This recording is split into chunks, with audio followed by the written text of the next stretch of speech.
पहले कुछ बेसिक बातों की बात करेंगे और उम्मीद है नॉमेनक्लेचर आइसोमेरिज्म वाला लेक्चर देख लिया हो। नहीं देखा है तो जाके देख लो उसे। आइसोमेरिज्म से जुड़ी हुई कई सारी जरूरी बातें हैं जो उस लेक्चर में समझना जरूरी है। कि बॉन्ड टूटेगा, बॉन्ड बनेगा तो इलेक्ट्रॉन्स इधर से उधर, उधर से इधर जाएंगे। कहीं ना कहीं सारी रिएक्शन की जो जड़ है, तो चीजों को रिवाइज करना है, चीजों को आपस में कनेक्ट करके रखना है, वो बहुत जरूरी है। तो जो प्लानर बनाया जाता है, जो हम फ्लो फॉलो करें, वो ऐसे ही फॉलो करें कि कोई भी पुराना चैप्टर का ऐसा टॉपिक ना हो जो आगे वाले चैप्टर में यूज हो, तुमने ना पढ़ा। कि मॉलिक्यूल में डायनेमिक बॉन्ड है जिसको हम बहुत सारे रुके हुए पिक्चर, जब इन्हें बार बार एक साथ दिखाया जाएगा तो बॉन्ड घूमता लगेगा, कभी इधर इधर इधर इधर चलता हुआ लगेगा। जिसका लुईस एसिडिक कैरेक्टर ज्यादा होगा उसका -m ज्यादा होगा। तो मैं इतनी ज्यादा +m -m का ऑर्डर लिखवाया गया होगा, तुम्हारे पास सबके पास नोट्स में लिखा होगा, लेकिन उसकी जरूरत नहीं पड़ेगी तो हम ऑर्डर को यूज भी नहीं करेंगे। लेकिन अगर अल्फा हाइड्रोजन सेम है, अल्फा का मतलब जहां भी तुम देख रहे हो उसके बगल वाले, जस्ट नियरेस्ट नीबर, अल्फा का मतलब पहला नीबर, पहली प्रायोरिटी इसी काम की दी जाएगी। हमेशा पहले ये चेक करोगे अगर यहाँ पे कोई लीविंग ग्रुप लगा है, जैसे OH यानी carboxylic acid, OR Easter, NH2 amide acid amide, halogen acid halide, कोई भी लीविंग ग्रुप लगा है, लीविंग ग्रुप यहाँ पे अच्छा, इसमें इलेक्ट्रोनेगेटिव एटम पे नेगेटिव चार्ज है, इसमें इलेक्ट्रोनेगेटिव एटम पे पॉजिटिव आ रहा, तो वो इलेक्ट्रोनेगेटिव नहीं चाहेगा पॉजिटिव, तो वो नेगेटिव की वजह से स्टेबलाइज होगा, पॉजिटिव की वजह से डीस्टेबलाइज होगा। जैसे देखो हाइपर कॉन्जुगेशन सिर्फ कार्बोकैटायन और कार्बन फ्री रेडिकल और एल्कीन एल्काइन पे यूज होगा, कार्बेनायन पे यूज नहीं। हेलो बच्चों, क्या हाल चाल है? आप सबका बहुत बहुत स्वागत है एनसीईआरटी सारांश की सीरीज में। और आज हम लोग क्या करने वाले हैं? तो सर आज हम लोग करने वाले हैं जीओसी का, जनरल ऑर्गेनिक केमिस्ट्री का लेक्चर नंबर 2, जहां पे हम जीओसी के बचे हुए हिस्सों को समझेंगे। तो आज का लेक्चर हमारा मेनली इलेक्ट्रॉनिक डिस्प्लेसमेंट इफेक्ट, जो इलेक्ट्रॉनिक इफेक्ट होते हैं जो ऑर्गेनिक केमिस्ट्री की जान है, उस पे होने वाला है। तो पहले कुछ बेसिक बातों की बात करेंगे और उम्मीद है नॉमेनक्लेचर आइसोमेरिज्म वाला लेक्चर देख लिया हो। नहीं देखा है तो जाके देख लो उसे। आइसोमेरिज्म से जुड़ी हुई कई सारी जरूरी बातें हैं जो उस लेक्चर में समझना जरूरी है। अगर हम बात करें बच्चों यहाँ पे, तो कुछ बेसिक सी बातें हैं। जैसे अगर दो एटम के बीच में बॉन्ड है तो वो 2 इलेक्ट्रॉन से बॉन्ड बनता है। अब इसके साथ एटम 2 काम कर सकता है। अगर दोनों इलेक्ट्रॉन या दोनों एटम अगर सिमिलर है, मोस्टली दोनों इलेक्ट्रॉन वापस से अपने अपने एटम पे जा सकते हैं, जिससे हमें न्यूट्रल चीजें मिलेंगी। और इन न्यूट्रल चीजों को या इन न्यूट्रल रिएक्टिव चीजों को कहा जाता है फ्री रेडिकल्स। तो these are free radicals. Usually अगर बॉन्ड अलग अलग इलेक्ट्रोनेगेटिव एटम के बीच में, जिनकी इलेक्ट्रोनेगेटिविटी में डिफरेंस है, तो ज्यादा इलेक्ट्रोनेगेटिव एटम सारे इलेक्ट्रॉन्स को ले जाएगा। उस केस में इसके पास से एक इलेक्ट्रॉन की कमी और इसके पास एक इलेक्ट्रॉन ज्यादा आ गया। एक खुद का आया, एक ए का भी आ गया। खुद का इलेक्ट्रॉन तो लिया ही, ए का भी इलेक्ट्रॉन वापस ले लिया। तो यहां से जो आयोनिक चीजें मिलती हैं, इनको कहते हैं ionic radicals. So basically radical का मतलब क्या है? कोई भी ऐसी चीज जो रिएक्टिव है, जो रिएक्शन को काम आगे ले जाने में मदद करती है, रिएक्शन को रिएक्ट करने में हेल्प करती है, या अनस्टेबल है, अभी बहुत ज्यादा स्टेबल नहीं, उनको हम बोलते हैं radicals, which can be neutral as well as cationic as well as anionic. इस टाइप के फिजन को कहा जाता है होमोलाइसिस या होमोलाइटिक फिजन, जहां पे बॉन्ड यूनिफॉर्मली टूट रहा है। और इस टाइप के फिजन को कहा जाता है हेट्रोलाइटिक या फिर हेट्रोलाइसिस, जहां पे बॉन्ड नॉन यूनिफॉर्मली टूट रहा है। और ध्यान देने वाली बात क्या है कि ऐसा यूजुअली तब होता है जब इलेक्ट्रोनेगेटिविटी का डिफरेंस ज्यादा नहीं है। क्यों? क्योंकि अगर ज्यादा होगा तो इलेक्ट्रॉन ऑलरेडी एक तरफ पार्शियली शिफ्टेड होगा। यूजुअली तब होता है जब हम गैसियस स्टेट में काम कर रहे हैं। यूजुअली तब होता है जब हम हीट, सनलाइट या यूवी लाइट, इस टाइप की हाई एनर्जी कंडीशन ले रहे हैं। तो ये फ्री रेडिकल को सपोर्ट करने वाली चीजें। ऐसे ही आयंस यूजुअली तब बनता है जब इलेक्ट्रोनेगेटिविटी का जो डिफरेंस है वो ज्यादा हो, या मीडियम बच्चों हमारा कैसा हो? Polar medium, mainly aqueous medium. Ions are in aqueous. और ये बात हमने पहले भी की थी कि आयोनिक रिएक्शन ज्यादा फास्ट है, ज्यादा स्पेसिफिक है as compared to non ionic reaction. तो चलो बात करते हैं इलेक्ट्रॉनिक डिस्प्लेसमेंट इफेक्ट की। What is electronic displacement effect? कि जो भी बॉन्ड है, जैसा अभी हमने पीछे समझा कि बॉन्ड टूटेगा, बॉन्ड बनेगा तो इलेक्ट्रॉन्स इधर से उधर, उधर से इधर जाएंगे। कहीं ना कहीं सारी रिएक्शन की जो जड़ है वो इलेक्ट्रॉन है, वो इलेक्ट्रॉन है। तो अगर एक बॉन्ड है आइदर सिग्मा और पाई, सिग्मा या पाई कैसा भी बॉन्ड है, और अगर इसके इलेक्ट्रॉन्स का परमानेंट या फिर टेम्परेरी, परमानेंट या फिर टेम्परेरी शिफ्टिंग हो जाती है, परमानेंट या टेम्परेरी शिफ्टिंग हो जाती है, ऐसे इफेक्ट को बोलते हैं इलेक्ट्रॉन डिस्प्लेसमेंट इफेक्ट। और इस वजह से, शिफ्टिंग होने की वजह से कहीं पे या तो पार्शियल पॉजिटिव या कंप्लीट पॉजिटिव और कहीं पे पार्शियल नेगेटिव या कंप्लीट नेगेटिव चार्ज आएगा, यानी कि मॉलिक्यूल में पोलैरिटी इंट्रोड्यूस हो जाएगी, मॉलिक्यूल में डाइपोल मोमेंट इंट्रोड्यूस हो जाएगा। तो कभी भी अगर इलेक्ट्रॉन की शिफ्टिंग की वजह से पोलैरिटी आती है तो उसी सारी कहानी को समझना होता है इलेक्ट्रॉनिक डिस्प्लेसमेंट इफेक्ट में। ये पोलैरिटी मॉलिक्यूल में स्टेबिलिटी लाएगी, अनस्टेबिलिटी लाएगी, इन सब बातों को यूज किया जाता है। तो हमारे सामने 4 इफेक्ट आने वाले हैं। First is our inductive effect, second is our not hyper conjugation, ये हमें थर्ड में पढ़ेंगे बट हम लिख साथ में रहे। सेकेंड इज अवर मीजोमेरिक और रेजोनेंस इफेक्ट, मीजोमेरिक और resonance effect. Third is our hyper conjugation and fourth is बच्चों इलेक्ट्रोमेरिक इफेक्ट। फोर्थ कैसा है? Electromeric effect. तो ये 4 इफेक्ट हम यहां पे समझते हैं और इन 4 इफेक्ट की एप्लीकेशन ज्यादा इंपॉर्टेंट है कि इन चारों को कैसे हम stability, instability, acidic character, basic character, इन सब बातों से रिलेट कर सकते हैं। जो ऊपर वाले दोनों हैं इनमें सिग्मा इलेक्ट्रॉन शिफ्ट करते हैं, जो नीचे वाले दोनों हैं इनमें पाई इलेक्ट्रॉन की शिफ्टिंग होती है। तो 2 इफेक्ट सिग्मा इलेक्ट्रॉन पे बात करते हैं, 2 इफेक्ट पाई इलेक्ट्रॉन पे बात करते हैं। पहले 3 परमानेंट नेचर के, मतलब ये मॉलिक्यूल बनते ही आ जाएंगे और मॉलिक्यूल के जीवन काल में उसके साथ रहेंगे, हमेशा मॉलिक्यूल की लाइफ उसके साथ बिताएंगे। बट फोर्थ इज टेम्परेरी, ये तभी इफेक्टिव होगा या ये तभी काम आएगा जब हमारे पास कोई अटैकिंग रेडिकल आएगा, चाहे वो फ्री रेडिकल हो, पॉजिटिवली चार्ज हो, नेगेटिवली चार्ज हो। और इसको पता है तुमने कभी भी, यहां ये मेरी गारंटी कि जब तुम ऑर्गेनिक पढ़ी होगी तो इलेक्ट्रोमेरिक इफेक्ट यहां पे डेफिनेशन पढ़ने के बाद आगे कहीं दोबारा यूज नहीं किया होगा। यूज हुआ लेकिन नाम से नहीं यूज होता है, क्योंकि इसी को हम आगे चल के बोल देते हैं। बेसिकली यही कराता है electrophilic addition and nucleophilic addition reaction, ear और नियर का काम करता है। तो ये हमारा, जहां भी हम मार्कोनी-काफ रूल लगाते हैं, एंटी मार्कोनी-काफ रूल लगाते हैं या एल्डिहाइड कीटोन की रिएक्शन पढ़ते हैं, सब जगह इलेक्ट्रोमेरिक इफेक्ट काम कर रहा होता है, इलेक्ट्रोमेरिक इफेक्ट ऑपरेट कर रहा होता है, चाहे वो इलेक्ट्रोफिलिक एडिशन रिएक्शन हो, चाहे वो न्यूक्लियोफिलिक एडिशन रिएक्शन हो, या शायद और भी कोई रिएक्शन हो सकती है। सबसे पहले बात करेंगे इंडक्टिव। इंडक्टिव का मतलब क्या है? खरबूजे को देख के खरबूजे का रंग बदलना। एक बंदा बैठ कर पढ़ रहा था, उसको देख के दूसरे का भी मन हो गया, चलो थोड़ी देर पढ़ाई मैं भी कर लेता हूं, ज्यादा बेशर्म नहीं बनता हूं। एक बच्चा खेल रहा था, उसको देख के दूसरे का भी खेलने का मन हो गया। तो अगर हमारे पास एक बॉन्ड है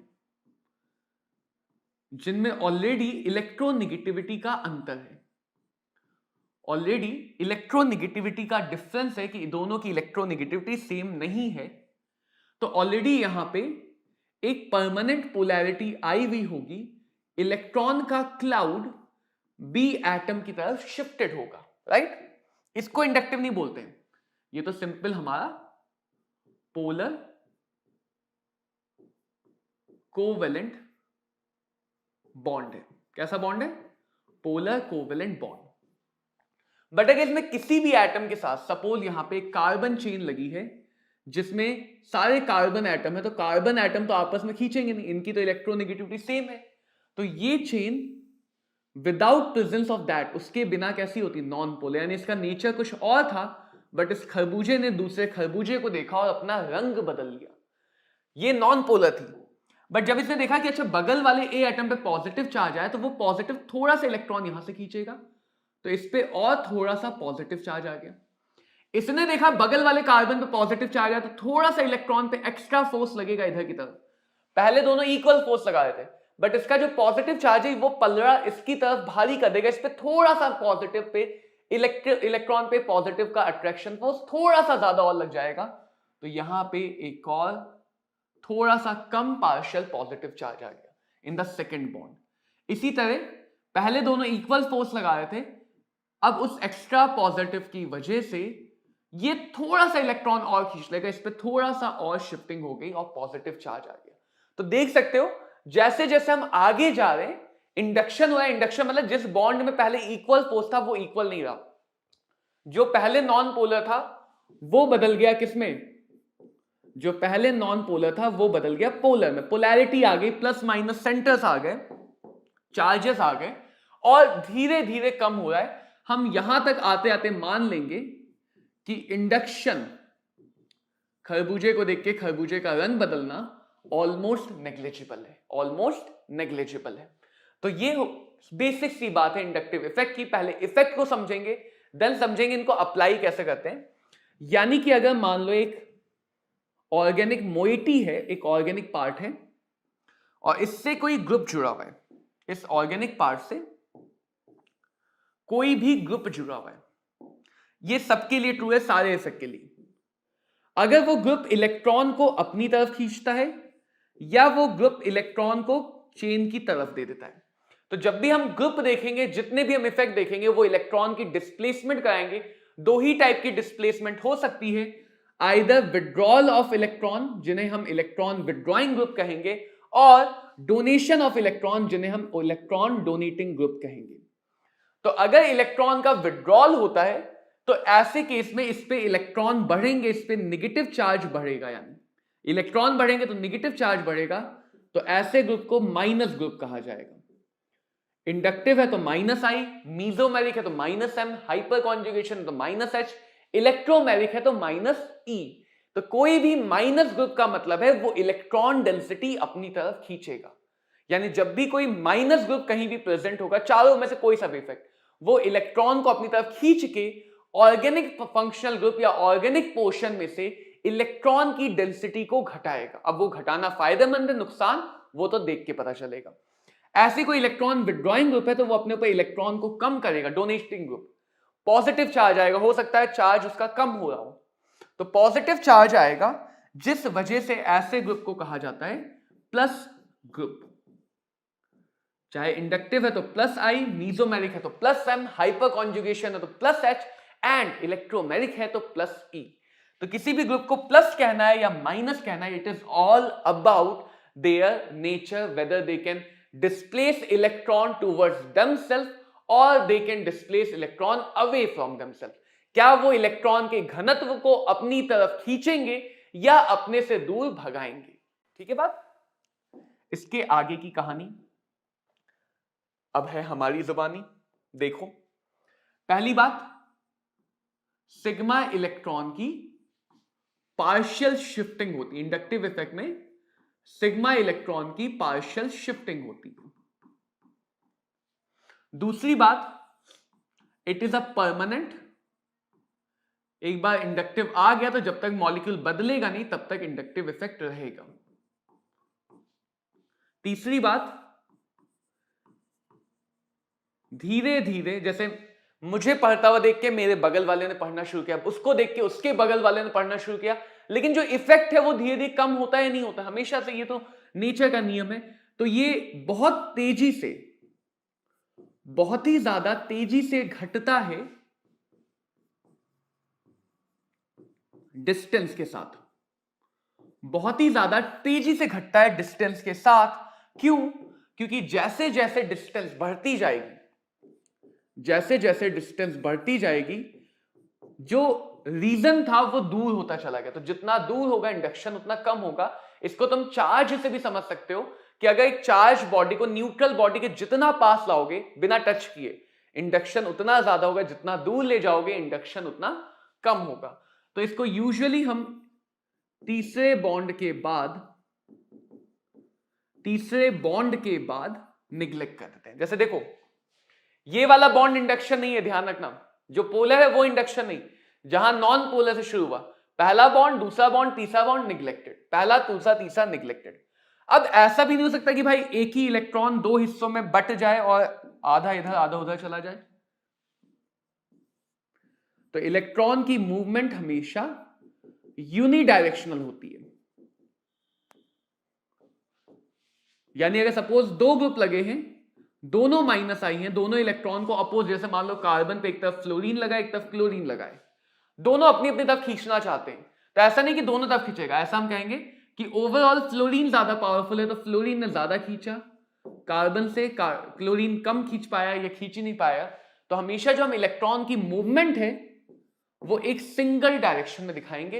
ऐसा नहीं करेंगे कि आधे इलेक्ट्रॉन को भेज दें इधर, आधे इलेक्ट्रॉन को इधर भेज लें, बाकी के इलेक्ट्रॉन मेरे पीछे आ जाएं। तो ऐसा नहीं करेंगे, सारे के सारे इलेक्ट्रॉन या तो इधर जाएंगे, सारे के सारे इलेक्ट्रॉन या तो उधर जाएंगे। तो ये बात ध्यान रखनी है। अगली क्या बात ध्यान रखनी है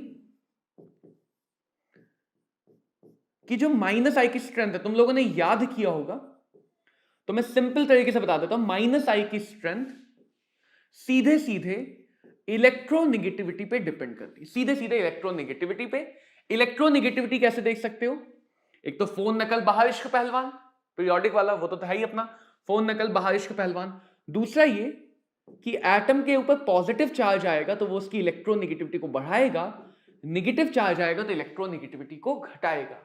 यानी अगर मान लो NH2 और NH3 पॉजिटिव ग्रुप है, NH2 और NH3 पॉजिटिव, तो NH3 पॉजिटिव वाले का इंडक्टिव इफेक्ट ज्यादा स्ट्रांग होगा। क्यों? क्योंकि उस पर पॉजिटिव चार्ज है जो उसको अनस्टेबल बनाएगा, या उसका पॉजिटिव चार्ज इलेक्ट्रोनेगेटिविटी को बढ़ा लेगा।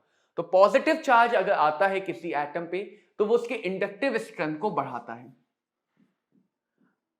अगर कार्बन में कंपेयर करो तो जिस कार्बन का परसेंटेज S कैरेक्टर ज्यादा होगा उसकी इलेक्ट्रोनेगेटिविटी ज्यादा होगी। या जैसे मान लो तुम्हारे सामने डबल बॉन्डेड और ट्रिपल बॉन्डेड कार्बन है, तो ट्रिपल बॉन्ड में sp हाइब्रिडाइजेशन है जिसका परसेंटेज S कैरेक्टर ज्यादा है, राइट?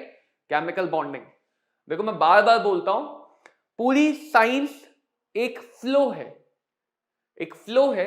अगर तुम शुरुआत से नहीं कर रहे हो तो कहीं ना कहीं बीच में तुम्हें अटपटा सा लगेगा। तो चीजों को रिवाइज करना है, चीजों को आपस में कनेक्ट करके रखना है, वो बहुत जरूरी है। अगर तुम केमिकल बॉन्डिंग पढ़े बिना ऑर्गेनिक शुरू कर रहे हो तो कहीं ना कहीं तुम लड़खड़ाओगे, कहीं ना कहीं तुम्हें दिक्कत होगी। अगर तुम्हें पीरियोडिक क्लासिफिकेशन के बिना केमिकल बॉन्डिंग पढ़ने लगे, थोड़ी बहुत दिक्कतें सहनी पड़ेंगी।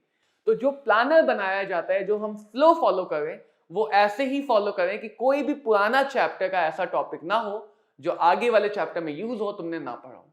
तो कोशिश करो फ्लो को फॉलो करने की, जैसे हमने S कैरेक्टर हाइब्रिडाइजेशन में देखा था। तो जो भी तुमने ऑर्डर याद किया है उसकी जगह तुम सीधे सीधे ऐसे भी याद कर सकते हो तो भी चलेगा।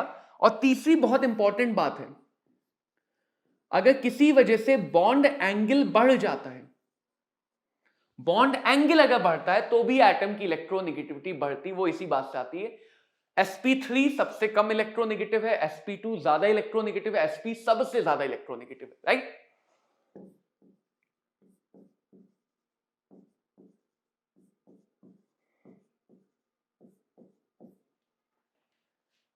एक मिनट, ओके, इसको थोड़ा मिटाते हैं। sp सबसे ज्यादा इलेक्ट्रोनेगेटिव sp2 से, sp2 सबसे ज्यादा इलेक्ट्रोनेगेटिव sp3 से।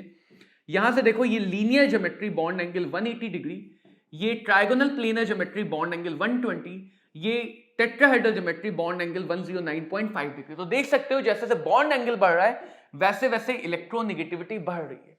तो इसका एक सिंपल सा एग्जांपल देता हूं। मान लो मेरे पास NR3 ग्रुप है और ये नाइट्रोजन कहीं और जुड़ा हुआ है, और मेरे पास NH3 पॉजिटिव ग्रुप है। तो जब हमने पढ़ा था ना बड़े एटम का बड़ा इफेक्ट, बॉन्ड एंगल में पढ़ा था बड़े एटम का बड़ा इफेक्ट, क्योंकि ये कार्बन चेन बल्की है, ये कार्बन चेन बल्की है।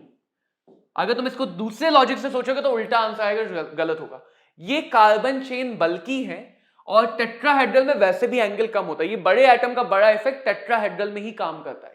तो कार्बन चेन के बल्की होने की वजह से रिपल्शन होगा, जिससे ये बॉन्ड एंगल बढ़ जाएगा।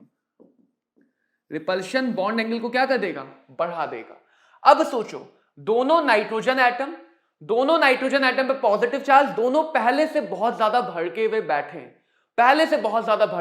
हैं, ये नाइट्रोजन और ज्यादा इलेक्ट्रोनेगेटिव हो गया, यानी ये और ज्यादा भड़क गया, तो इस वाले नाइट्रोजन का प्लस या इस वाले नाइट्रोजन का inductive effect minus I effect ज्यादा होगा इस वाले नाइट्रोजन से। तो टेट्राहेड्रल में तुम कभी कभी बॉन्ड एंगल से भी कंपेयर कर सकते हो। Same goes for oxygen. अगर ईथर वाला ऑक्सीजन है या अल्कोहल वाला ऑक्सीजन है, इसका माइनस आई ज्यादा होगा वाटर वाले ऑक्सीजन से, अगर दोनों पे पॉजिटिव चार्ज है तो। क्यों? क्योंकि यहां पे टेट्राहेड्रल है, बल्कि ग्रुप आ गया, बॉन्ड एंगल को थोड़ा बढ़ाएगा, बॉन्ड एंगल को बढ़ाएगा तो इलेक्ट्रोनेगेटिविटी को बढ़ा देगा, बॉन्ड एंगल को बढ़ाएगा तो इलेक्ट्रोनेगेटिविटी को बढ़ा देगा। लेकिन यही बात जब तुम देखते हो एल्डिहाइड और कीटोन में, वहां पे ये बात काम नहीं करती। क्यों? क्योंकि वहां पे एंगल ऑलरेडी ज्यादा है, ये 120 डिग्री वाले हैं, यहां पे एंगल ऑलरेडी ज्यादा है। तो हम ये देखेंगे कि जो ये R है ये इलेक्ट्रॉन भेज देगा, कार्बन चेन इलेक्ट्रॉन भेजने वाली चेन होती है, तो इलेक्ट्रॉन भेज के यहां पे इलेक्ट्रॉन बढ़ा देगा। अगर इलेक्ट्रॉन बढ़ा देगा तो ज्यादा नहीं खींचना चाहेगा, तो माइनस आई एल्डिहाइड का ज्यादा होगा। समझ पाए? टेट्राहेड्रल में साइज वाला फैक्टर ज्यादा अच्छा या ज्यादा डोमिनेटिंग है, जबकि बाकी दोनों ज्योमेट्री में हम ये देखेंगे कि जैसे जैसे कार्बन चेन बढ़ती है वो इलेक्ट्रॉन डेंसिटी देती है। कार्बन चेन का मेन काम होता है इलेक्ट्रोनेगेटिव एटम को इलेक्ट्रॉन डेंसिटी देना। तो यहां पे कार्बन चेन ज्यादा इलेक्ट्रॉन भेजेगा। जब इसके पास इलेक्ट्रॉन आ गए, क्या ये दूसरी तरफ से खींचना चाहेगा? अगर इसके पास इलेक्ट्रॉन आ गए तो दूसरी तरफ से नहीं खींचना चाहेगा, यानी इसका माइनस आई कम होता है और इसका माइनस आई ज्यादा होता है। तो माइनस आई की स्ट्रेंथ सीधे सीधे देखोगे, सीधे सीधे डिपेंड करती है कुछ गिने चुनी बातों पे। एंड प्लस आई की स्ट्रेंथ कार्बन चेन में देखी जाती तो वो सीधे सीधे नंबर ऑफ सब्स्टिट्यूएंट पे डिपेंड करती है।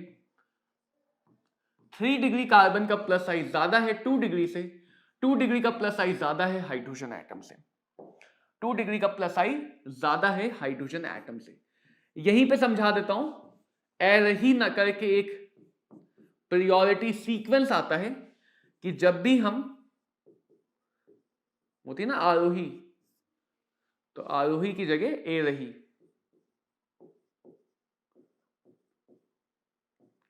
कि अगर हमारे पास एक ही मॉलिक्यूल में बहुत सारे इलेक्ट्रॉन डिस्प्लेसमेंट इफेक्ट काम कर रहे हैं, बहुत सारे इलेक्ट्रॉन डिस्प्लेसमेंट इफेक्ट काम कर रहे हैं, तो ये हमारा कंपेयर करने का सीक्वेंस है। सबसे पहले हम एरोमेटिक कैरेक्टर को प्रायोरिटी देंगे। अगर एरोमेटिसिटी नहीं है, उससे डिसाइड नहीं हुआ तो रेजोनेंस को देंगे, उससे डिसाइड नहीं हुआ तो इलेक्ट्रोमेरिक को, उससे डिसाइड नहीं हुआ तो हाइपर कॉन्जुगेशन को, और उससे भी डिसाइड नहीं हुआ तब जाके इंडक्टिव इफेक्ट रोल करता है। तो inductive effect is a good effect, has significant effect, but it is a very very weak effect, बहुत थोड़ी सी शिफ्टिंग कराता है। तो ये मॉलिक्यूल पे उतना ज्यादा इफेक्ट नहीं डालता है जितना बाकी डालते हैं। सिर्फ एक केस है जहां पे हम देखते हैं कि जो हेलोजन्स हैं, फ्लोरीन, क्लोरीन, ब्रोमीन और आयोडीन, सिर्फ इनके लिए इनका माइनस आई भारी पड़ता है इनके प्लस एम पे, इनका माइनस आई भारी पड़ता है इनके प्लस एम पे। इस बात को अभी आगे समझा जाएगा, यानी जितना खींचना चाहेंगे उतना अच्छे से देना नहीं चाहेंगे।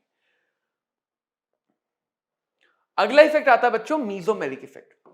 देखो मीजोमेरिक इफेक्ट के लिए तुम्हें क्या क्या समझाएं। पोलैरिटी आती है किस वजह से?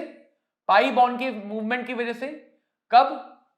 जब हमारे पास क्या हो, सबसे पहले देखो क्या हो,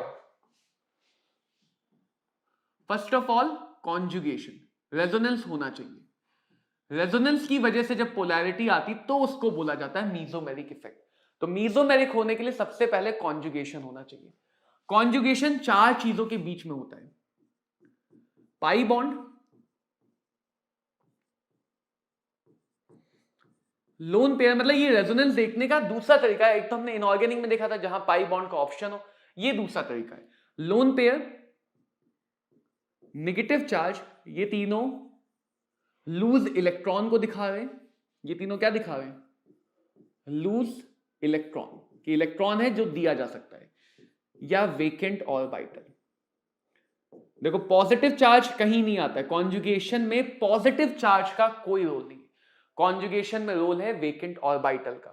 मोस्टली जब तुम वेकेंट ऑर्बिटल ढूंढते हो तो पॉजिटिव चार्ज मिल जाता है। अगर इनके बीच में एक और सिर्फ एक सिग्मा बॉन्ड का डिफरेंस है, एक और सिर्फ एक सिग्मा बॉन्ड का डिफरेंस है, तो हम कह सकते हैं कि ये सिस्टम कॉन्जुगेशन में है। अगर वो सिस्टम प्लेनर है, अगर वो सिस्टम प्लेनर है तो कॉन्जुगेशन में होने की दो शर्तें हैं, यानी रेजोनेंस दिखाने की दो शर्तें हैं। एक सिस्टम प्लेनर में हो, दूसरा इनको हम बोलते हैं element of resonance. Elements of resonance के बीच में एक और सिर्फ एक छोटे से सिग्मा बॉन्ड का डिफरेंस आए। जैसे एग्जांपल के तौर पे double bond, negative charge, double bond, ठीक है। इसी में तुम्हारा पाई सिग्मा नेगेटिव, पाई sigma lone pair sigma negative सब कवर होता है। अब पाई नेगेटिव एक सिग्मा बॉन्ड, तो ये दोनों आपस में कहे जाएंगे कि हां इनमें कॉन्जुगेशन है। Negative sigma sigma then pi bond, दो सिग्मा चलने के बाद पाई बॉन्ड में आया, तो ये दोनों आपस में कॉन्जुगेटेड नहीं है, ये दोनों आपस में कॉन्जुगेटेड नहीं है, जबकि ये आपस में कॉन्जुगेटेड है। तो ये हमारा तरीका है कॉन्जुगेशन पहचानने का। इसके बाद क्या आता है, कॉन्जुगेशन पहचान लिया तो अब मूवमेंट कराएंगे इलेक्ट्रॉन की। अब क्या कराना है, इलेक्ट्रॉन की मूवमेंट। देखो इलेक्ट्रॉन की मूवमेंट कैसे होगी, सबसे पहले चेक करेंगे कि लोन पेयर या नेगेटिव चार्ज यानी एक्सेस ऑफ इलेक्ट्रॉन कॉन्जुगेशन का पार्ट है या नहीं है। अगर ये कॉन्जुगेशन में है, डजंट मैटर एटम इलेक्ट्रोनेगेटिव है या नहीं है, क्योंकि वो अपने पास अगर ऑलरेडी लूज इलेक्ट्रॉन रखता है, उसके पास ऑलरेडी एक्स्ट्रा है, वो कभी भी लेना नहीं चाहेगा, भले वो इलेक्ट्रोनेगेटिव एटम हो, भले वो इलेक्ट्रोपॉजिटिव हो, भले वो नॉर्मल एटम हो। तो अगर ये कॉन्जुगेशन का पार्ट है, electron will always move away from the atom irrespective of electronegativity, electron will move away from the atom। अगर ये नहीं है, वन वाला नहीं है, तब हम देखते हैं कि वेकेंट ऑर्बिटल है क्या। वेकेंट ऑर्बिटल ढूंढने का आसान तरीका, लेकिन कंपलसरी नहीं है कि पॉजिटिव चार्ज हो। अगर वेकेंट ऑर्बिटल है, वेकेंट ऑर्बिटल यानी इलेक्ट्रॉन की कमी, तो हमेशा उस एटम की तरफ जाते हैं इलेक्ट्रॉन जिसके पास वेकेंट ऑर्बिटल है, जिसके पास वेकेंट ऑर्बिटल्स हैं। और एंड में अगर वन भी नहीं है और टू भी नहीं है, दोनों नहीं है,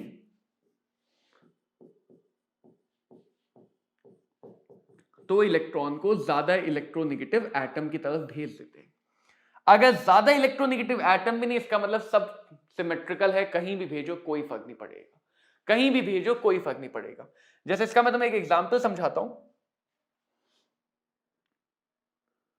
पहले इसको ही देखो। सिंपल सा, नाइट्रोजन 3 बॉन्ड बनाएगा, लोन पेयर आएगा, वो बेसिक जो बात बताई थी वो याद होनी चाहिए। पाई सिग्मा लोन कॉन्जुगेशन में है, लोन पेयर है कॉन्जुगेशन का part, away from the atom, electron इधर है तो इस इलेक्ट्रॉन को आगे जाना पड़ेगा।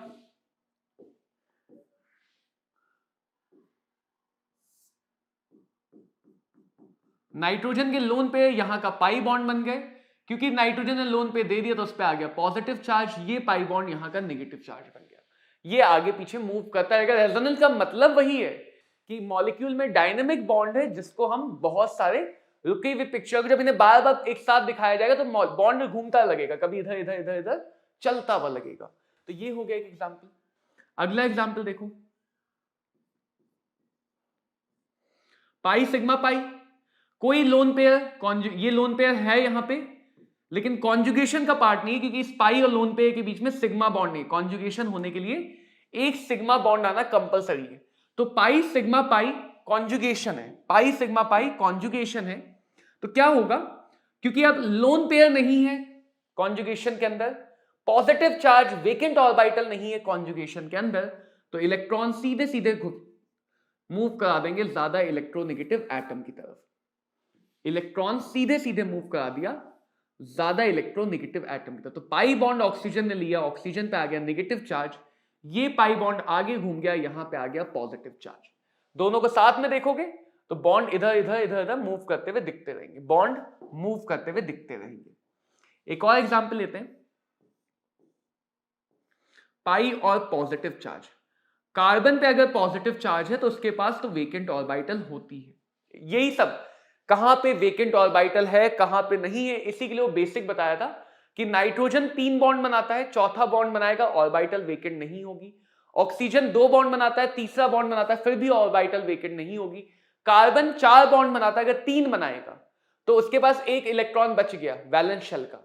अगर नेगेटिव चार्ज है तो वो इलेक्ट्रॉन पेयर्ड है, पॉजिटिव चार्ज है तो वो इलेक्ट्रॉन उसने भेज दिया, गवा दिया, खाली ऑर्बिटल। तो 3 बॉन्ड कार्बन, पॉजिटिव चार्ज, खाली ऑर्बिटल, पाई सिग्मा खाली ऑर्बिटल, तो इलेक्ट्रॉन खाली ऑर्बिटल की तरफ जाएंगे। किधर की तरफ जाएंगे? खाली ऑर्बिटल की तरफ जाएंगे। तो यहां पे आ गया इलेक्ट्रॉन, इसको इलेक्ट्रॉन मिल गए तो पॉजिटिव खत्म, और यहां पे आ गया पॉजिटिव। तो ये चलता फिरता रेजोनेंस। तो ये 3 टाइप की मूवमेंट होती है रेजोनेंस के लिए। तीनों को सीक्वेंस में देखा जाता है। पहले लोन पेयर ही चेक होगा, अगर लोन पेयर से डिसाइड होता है तो वही मूवमेंट की डायरेक्शन होगी। फिर कहीं दूर दराज अगर खाली ऑर्बिटल इलेक्ट्रोनेगेटिव एटम बैठा भी है, वो अपने अकॉर्डिंग एडजस्ट हो जाएगा। पहले लोन पेयर, देन खाली orbital, then electronegative atom, then electronegative atom. कुछ ऐसी कंडीशंस भी मिलेंगी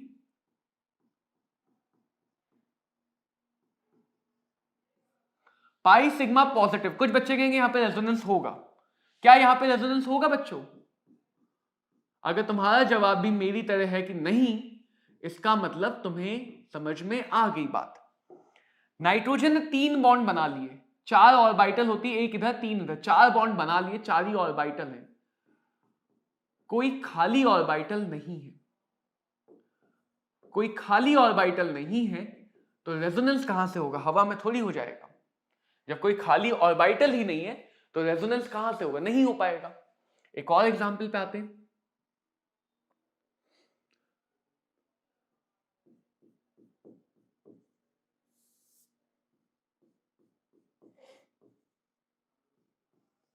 माइनस लोन पेयर। क्या ये कॉन्जुगेशन में? बिल्कुल। क्या ये कॉन्जुगेशन में है? तो बिल्कुल है। क्यों? माइनस और लोन पेयर के बीच में एक सिग्मा बॉन्ड आता है, लेकिन क्या यहां पे रेजोनेंस हो पाएगा? अब देखो ना, नाइट्रोजन के पास कोई खाली ऑर्बिटल है, 4 बॉन्ड बने हुए हैं। मैंने यहां पे क्या 5 बना दी क्या? नहीं, ठीक है। 3 बॉन्ड और एक ऑर्बिटल है, यहां भी नेगेटिव चार्ज, मतलब कोई ऑर्बिटल खाली नहीं है। ये भी चाहेगा इलेक्ट्रॉन आगे जाए, ये भी चाहेगा इलेक्ट्रॉन आगे जाए, दोनों तरफ से इलेक्ट्रॉन भेजने की तैयारी है, कोई लेना नहीं चाह रहा है। दोनों देना चाह रहे हैं, दोनों के पास एक्स्ट्रा इलेक्ट्रॉन है और दोनों के दोनों देना चाह रहे हैं। लेने की जगह किसी के पास है ही नहीं, ना इसके पास कोई खाली ऑर्बिटल है, ना इसके पास कोई खाली ऑर्बिटल है। तो जब दोनों इलेक्ट्रॉन देना चाहते हैं लेकिन बगल वाला ले नहीं सकता है, तो रेजोनेंस कैसे होगा? तो यहां पे रेजोनेंस, कॉन्जुगेशन होते हुए भी रेजोनेंस नहीं हो पाया। कॉन्जुगेशन होते हुए भी रेजोनेंस नहीं हो पाया। क्या यहां पे कॉन्जुगेशन है? ध्यान से सुनना, क्या यहां पे कॉन्जुगेशन है? बिल्कुल है ना, नेगेटिव सिग्मा, नेगेटिव सिग्मा। चलो देखते हैं क्या यहां पे रेजोनेंस हो पाएगा। क्या यहां पे रेजोनेंस हो पाएगा? अब अगर तुम्हारा जवाब मेरी तरह है हां, तो तुम थोड़ा थोड़ा सोचना सीख गए हो। यहां पे दोनों देना चाहते थे बट किसी के पास वेकेंट ऑर्बिटल नहीं थी। इलेक्ट्रॉनिक, अगर वेकेंट ऑर्बिटल ढूंढ नहीं पा रहे हो तो इलेक्ट्रॉनिक कॉन्फ़िगरेशन करो, चमक जाएगा। इलेक्ट्रॉनिक कॉन्फ़िगरेशन एक बार कर लो, मेहनत कर लो थोड़ी सी, अपने आप दिख जाएगा कि वेकेंट ऑर्बिटल मैं क्यों कह रहा हूं नहीं है। नाइट्रोजन का कॉन्फ़िगरेशन होता है sp2p3, जो अनपेयर्ड इलेक्ट्रॉन है उनसे बॉन्ड बना लिया, 1 2 3 बॉन्ड बन गए। एक ऑर्बिटल में लोन पेयर है, कोई खाली ऑर्बिटल बची नहीं। सेकंड शेल है तो डी ऑर्बिटल होगी नहीं, सेकंड शेल में खाली डी ऑर्बिटल होगी नहीं, इसलिए मैं कह रहा हूं कि नाइट्रोजन के पास वेकेंट ऑर्बिटल नहीं है। बट क्लोरीन के पास यहां पे वेकेंट, क्लोरीन थर्ड पीरियड का है, थर्ड पीरियड एटम के पास वेकेंट डी ऑर्बिटल्स होती हैं, थर्ड पीरियड एलिमेंट के पास वेकेंट डी ऑर्बिटल्स होती हैं, यानी यहां पे जो रेजोनेंस है निगेटिव सिग्मा नेगेटिव का नहीं है, नेगेटिव सिग्मा लोन पेयर का नहीं है, नेगेटिव सिग्मा वेकेंट ऑर्बिटल का है, नेगेटिव सिग्मा वेकेंट ऑर्बिटल का है।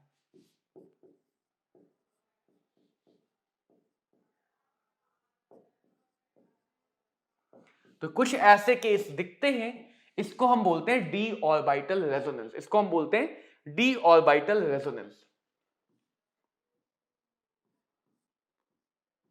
सपोज बेंजीन पे जुड़ा है NH2 जिसके पास लोन पेयर है, कॉन्जुगेशन है बिल्कुल है, रेजोनेंस है बिल्कुल होगा, लेकिन अगर यहां पे सपोज एक टर्शियरी ब्यूटाइल ग्रुप जुड़ जाए, क्या जुड़ जाए, टर्शियरी ब्यूटाइल ग्रुप, तो ये क्या करता है, क्योंकि ये बहुत ज्यादा स्टेरिक रिपल्शन कॉज करेगा, अगर अगल बगल में कोई बल्की ग्रुप लगा है तो वो रिपल्शन कॉज करेगा, वो उसे धक्का देगा, मतलब ऐसा हो रहा है कि एक छोटी सी जगह वहीं पे नाइट्रोजन रहना चाहता है, वहीं पे वो बड़ा सा ग्रुप आके बैठ, सुमो पहलवान आके बैठना चाहता है।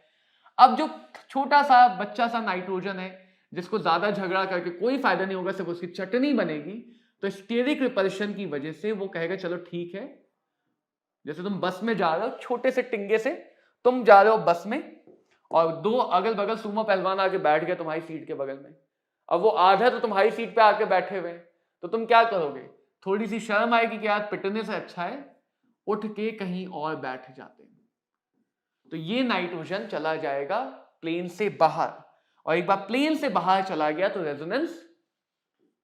रेजोनेंस की कहानी खत्म, प्लेन से बाहर चला गया तो रेजोनेंस की कहानी खत्म।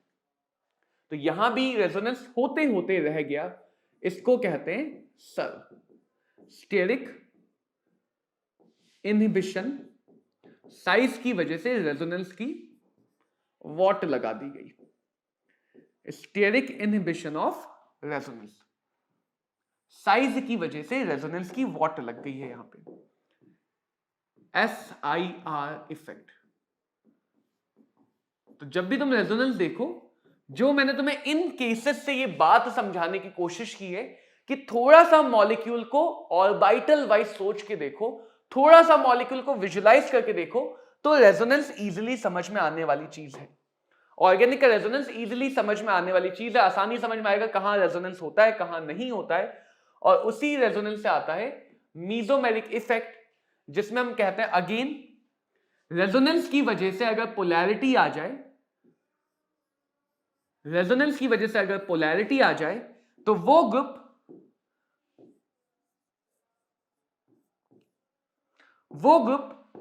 जो इलेक्ट्रॉन अपनी तरफ खींचता है, यानी इलेक्ट्रॉन विथड्रॉइंग ग्रुप, जिसकी वजह से उस पर माइनस चार्ज आता है, उसको बोलते हैं माइनस मीजोमेरिक इफेक्ट। क्या बोलेंगे, माइनस मीजोमेरिक इफेक्ट। और वो ग्रुप जो इलेक्ट्रॉन दे देगा, जिसकी ऊपर पार्शियल पॉजिटिव चार्ज आएगा, तो उस ग्रुप को बोलेंगे प्लस मीजोमेरिक ग्रुप। तो बहुत इजीली पहचान सकते हो कौन सा ग्रुप माइनस है कौन सा ग्रुप प्लस है। जैसे देखो यहां भी NH2 को देखो तो इसने इलेक्ट्रॉन पेयर दिए, कैसा ग्रुप है, प्लस है। कैसा इफेक्ट शो कर रहा है, plus mesomeric effect. Double bond ketone को देखो तो उसने इलेक्ट्रॉन अपनी तरफ लिए, कैसा चार्ज आया, नेगेटिव चार्ज, कैसा हो गया, माइनस है। ये तो ऑर्गेनिक का ही पार्ट है, इसको ग्रुप नहीं बोलेंगे।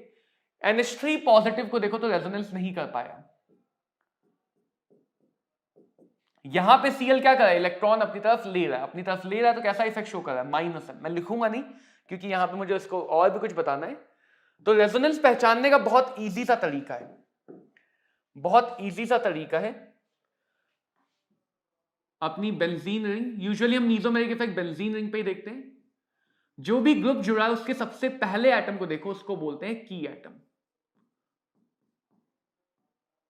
सबसे पहले एटम को देखो, उसको क्या बोलते हैं, की एटम। अगर उस की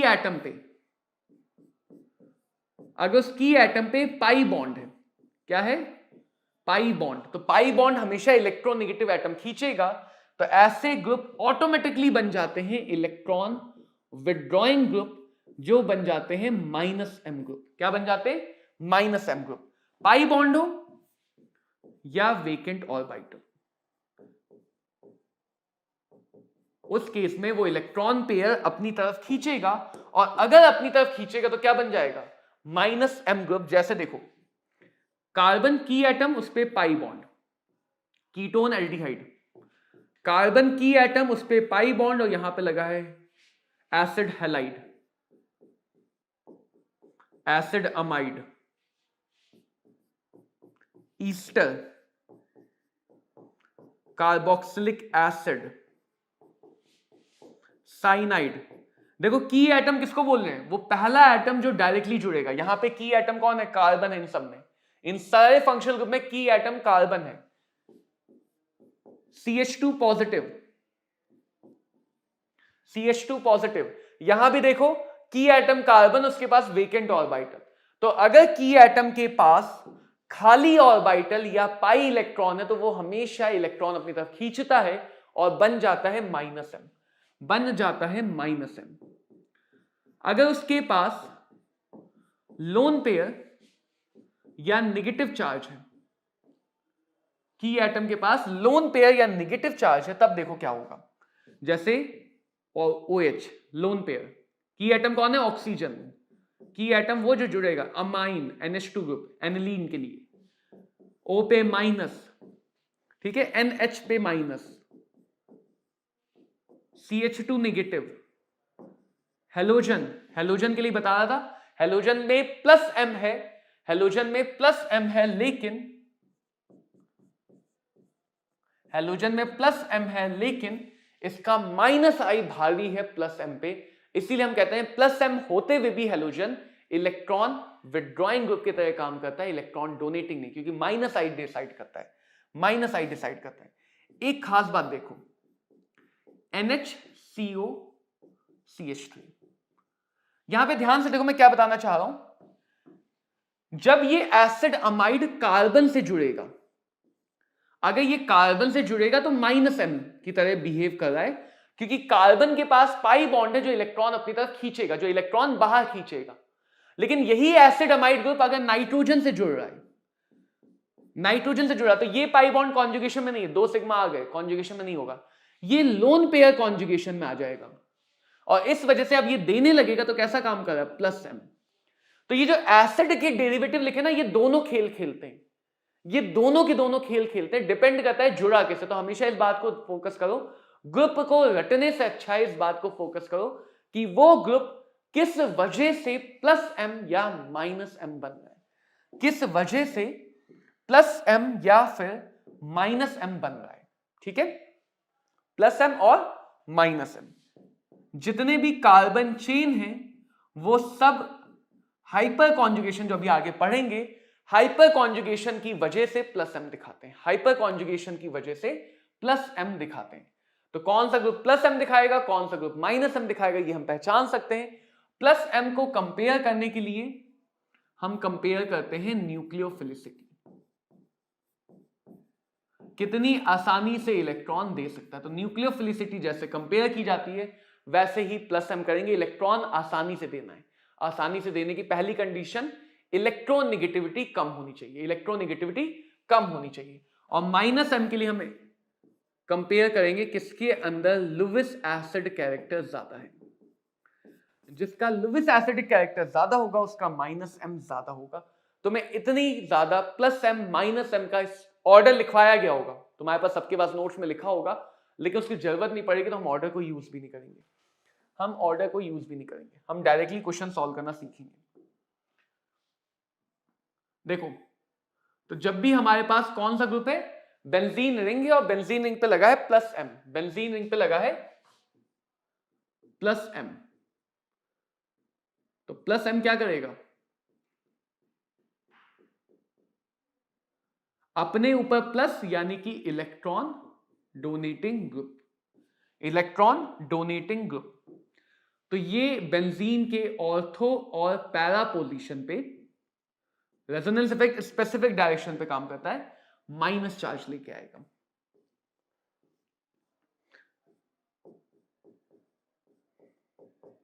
अगर बेंजीन पे लगा है माइनस एम यानी कि इलेक्ट्रॉन विड्रॉइंग ग्रुप, तो ये बेंजीन के ऑर्थो एंड बेंजीन की पैरा पोजीशन पे पॉजिटिव चार्ज लाएगा। तो सबसे पहले बेंजीन के पास होता है पाई इलेक्ट्रॉन क्लाउड। क्या होता है? पाई इलेक्ट्रॉन का क्लाउड। तो बेंजीन ऑलरेडी है न्यूक्लियोफिलिक। कैसी है? न्यूक्लियोफिलिक। इसके पास ऑलरेडी इलेक्ट्रॉन ज्यादा है, ये ऑलरेडी इलेक्ट्रॉन रिच है, इलेक्ट्रॉन देना चाहेगा, ऑलरेडी लुईस बेस होता है बेंजीन। तो ये सब बेंजीन के अंदर की प्रॉपर्टी है। ये प्लस एम क्या कर रहा है? देखो, ऑर्थो पैरा पे नेगेटिव यानी कि इलेक्ट्रॉन दे रहा है। इलेक्ट्रॉन दे के ये बेंजीन की अमीरी को बढ़ा देगा। बेंजीन की जो अमीरी है, जो इलेक्ट्रॉन की रिचनेस है, उसको बढ़ा देगा। यानी अगर इसने इलेक्ट्रॉन की रिचनेस को बढ़ा दिया तो हम कह सकते हैं ये बेंजीन की न्यूक्लियोफिलिसिटी को बढ़ा देगा। बेंजीन की न्यूक्लियोफिलिसिटी को बढ़ा देगा।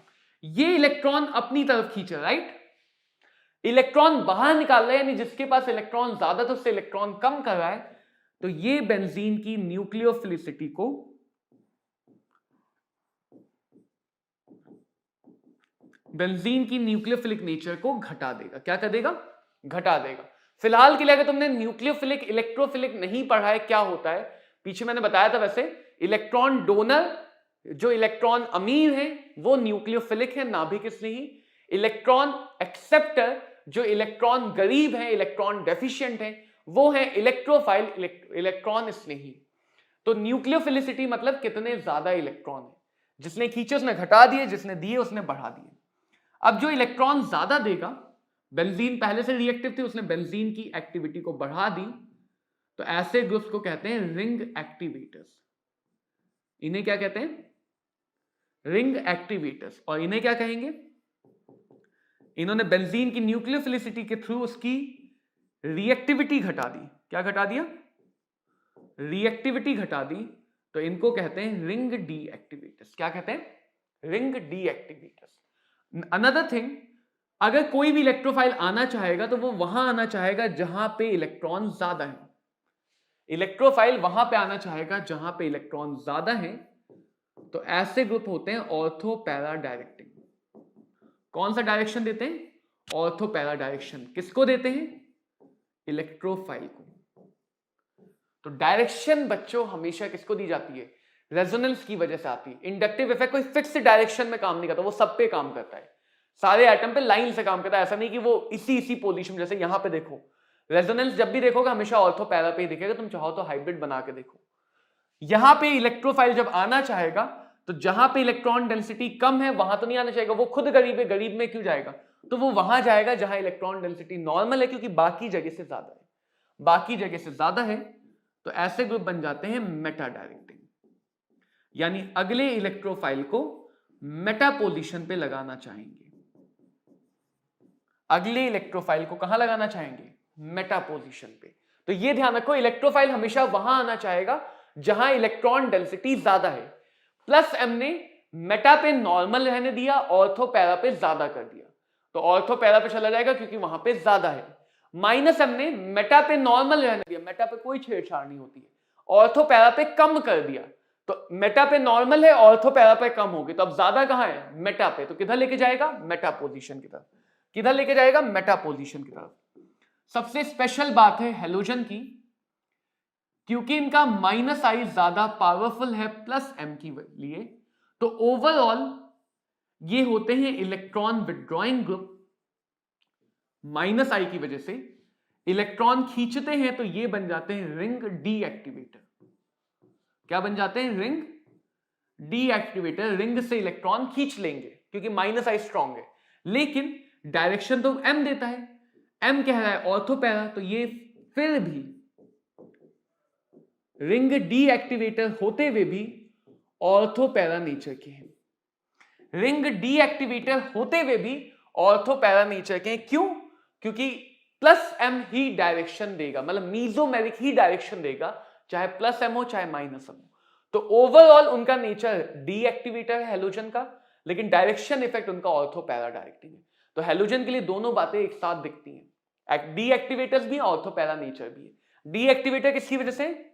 इंडक्टिव, लेकिन इंडक्टिव जगह डिसाइड नहीं करता। जगह कौन डिसाइड करता है? Resonance effect. जगह कौन डिसाइड करता है? Resonance effect. जैसे यहां पे देखो, अगर बात करो OH, इसके पास लोन पेयर है +M, NH2 लोन पेयर है +M, NO2 double bond O -M, COCH3 ketone double bond -M, CHO double bond -1, sulphonic acid -M, NH lone pair +M, और इसका +M ज्यादा होगा इससे, इसका +M इससे ज्यादा होगा। क्यों? क्योंकि इलेक्ट्रॉन डेंसिटी बढ़ा दी, इलेक्ट्रॉन डेंसिटी बढ़ा दी। ये भी लोन पेयर ईथर +M। तो बहुत इजीली हम आइडेंटिफाई कर सकते हैं कौन सा ग्रुप +M है और कौन सा ग्रुप -1M है। Now the next thing is that we are going to study hyperconjugation. तो बच्चों अगर बात की जाए हाइपर कॉन्जुगेशन की, इसको हम लोग नो बॉन्ड रेजोनेंस भी कहते हैं, क्योंकि यहाँ पे रेजोनेंस के बाद कोई एक बॉन्ड है जो टूट रहा है, जो खत्म हो रहा है। बट इसका यूज क्या है पहले ये समझेंगे। हाइपर कॉन्जुगेशन को हम 5 जगह यूज करते हैं। अगर हमारे पास कार्बोकैटायन है, कार्बन रेडिकल है, या कार्बन कार्बन पाई बॉन्ड है जैसे एल्कीन और एल्काइन में, इन तीनों में से किसी की भी स्टेबिलिटी चेक करने के लिए we can use hyperconjugation. अगर हम बाकी फैक्टर जैसे एरोमेटिक कैरेक्टर, रेजोनेंस इफेक्ट या इनसे नहीं बता पा रहे तो 3 जगह ये हो गई। दूसरा, अगर बेंजीन रिंग के ऊपर कोई भी एल्काइल ग्रुप लगा है तो इसका जो +M इफेक्ट आता है वो भी आता है बिकॉज ऑफ हाइपर कॉन्जुगेशन। यानी हाइपर कॉन्जुगेशन में जो हमारा सारा फोकस है अल्फा हाइड्रोजन के लिए, वो सारा का सारा अल्फा हाइड्रोजन अगर ज्यादा है तो एल्काइल ग्रुप का +M ज्यादा होगा, इलेक्ट्रॉन डोनेशन ज्यादा होगा, और अगर अल्फा हाइड्रोजन कम है तो इलेक्ट्रॉन डोनेशन कम होगा बेंजीन रिंग के ऊपर। और तीसरा, अगर बेंजीन रिंग के ऊपर कोई हेलोजिनेटेड एल्काइल ग्रुप लगा है, यानी एल्काइल ग्रुप के अल्फा पोजीशन पे हाइड्रोजन की जगह हेलोजन एटम है, तो वो -M इफेक्ट दिखाते हैं, जबकि यहां पे रेजोनेंस नहीं दिखेगा, तुम्हें नॉर्मल रेजोनेंस नहीं दिखेगा इन दोनों केस में। तो माइनस हाइपर कॉन्जुगेशन इफेक्ट की वजह से जो हमें यहां पे -M इफेक्ट दिखेगा, इलेक्ट्रॉन विड्रॉइंग नेचर दिखेगा, that is again because of hyper conjugation. तो अगर हाइपर कॉन्जुगेशन की बात की जाए तो व्हाट इज हाइपर कॉन्जुगेशन में सिग्मा ऑर्बिटल इन्वॉल्व होती है, तो इसलिए इसे सिग्मा पाई कॉन्जुगेशन भी कहा जाता है। कार्बन और हाइड्रोजन के बीच का बॉन्ड खत्म हो जाता है, तो इसलिए इसे नो बॉन्ड रेजोनेंस भी कहा जाता है, नो बॉन्ड रेजोनेंस भी कहा जाता है। अगर थोड़ा सा इसको समझें तो कैसे काम हो रहा है यहां पे, अगर हम थोड़ा सा यहां पे समझें तो देखो हमारे पास क्या है, suppose we have a positive charge. अब इस पॉजिटिव चार्ज के बगल वाले कार्बन पे suppose we have alpha hydrogen. क्या है हमारे पास? Alpha hydrogen. तो यहां पे कोई पाई बॉन्ड रेजोनेंस तो नहीं दिख रहा है, जो नॉर्मल रेजोनेंस हमने पढ़ा था, पाई sigma lone pair, pi sigma positive, वैसा कोई रेजोनेंस नहीं है। बट अगर इस अल्फा हाइड्रोजन को देख लिया जाए, all these are alpha hydrogen, तो ये वाला सिग्मा बॉन्ड अगर पॉजिटिव से रेजोनेंस कर जाए, यानी पॉजिटिव को अपना इलेक्ट्रॉन दे दे, तो देखो कार्बन और H के बीच का बॉन्ड खत्म हो गया।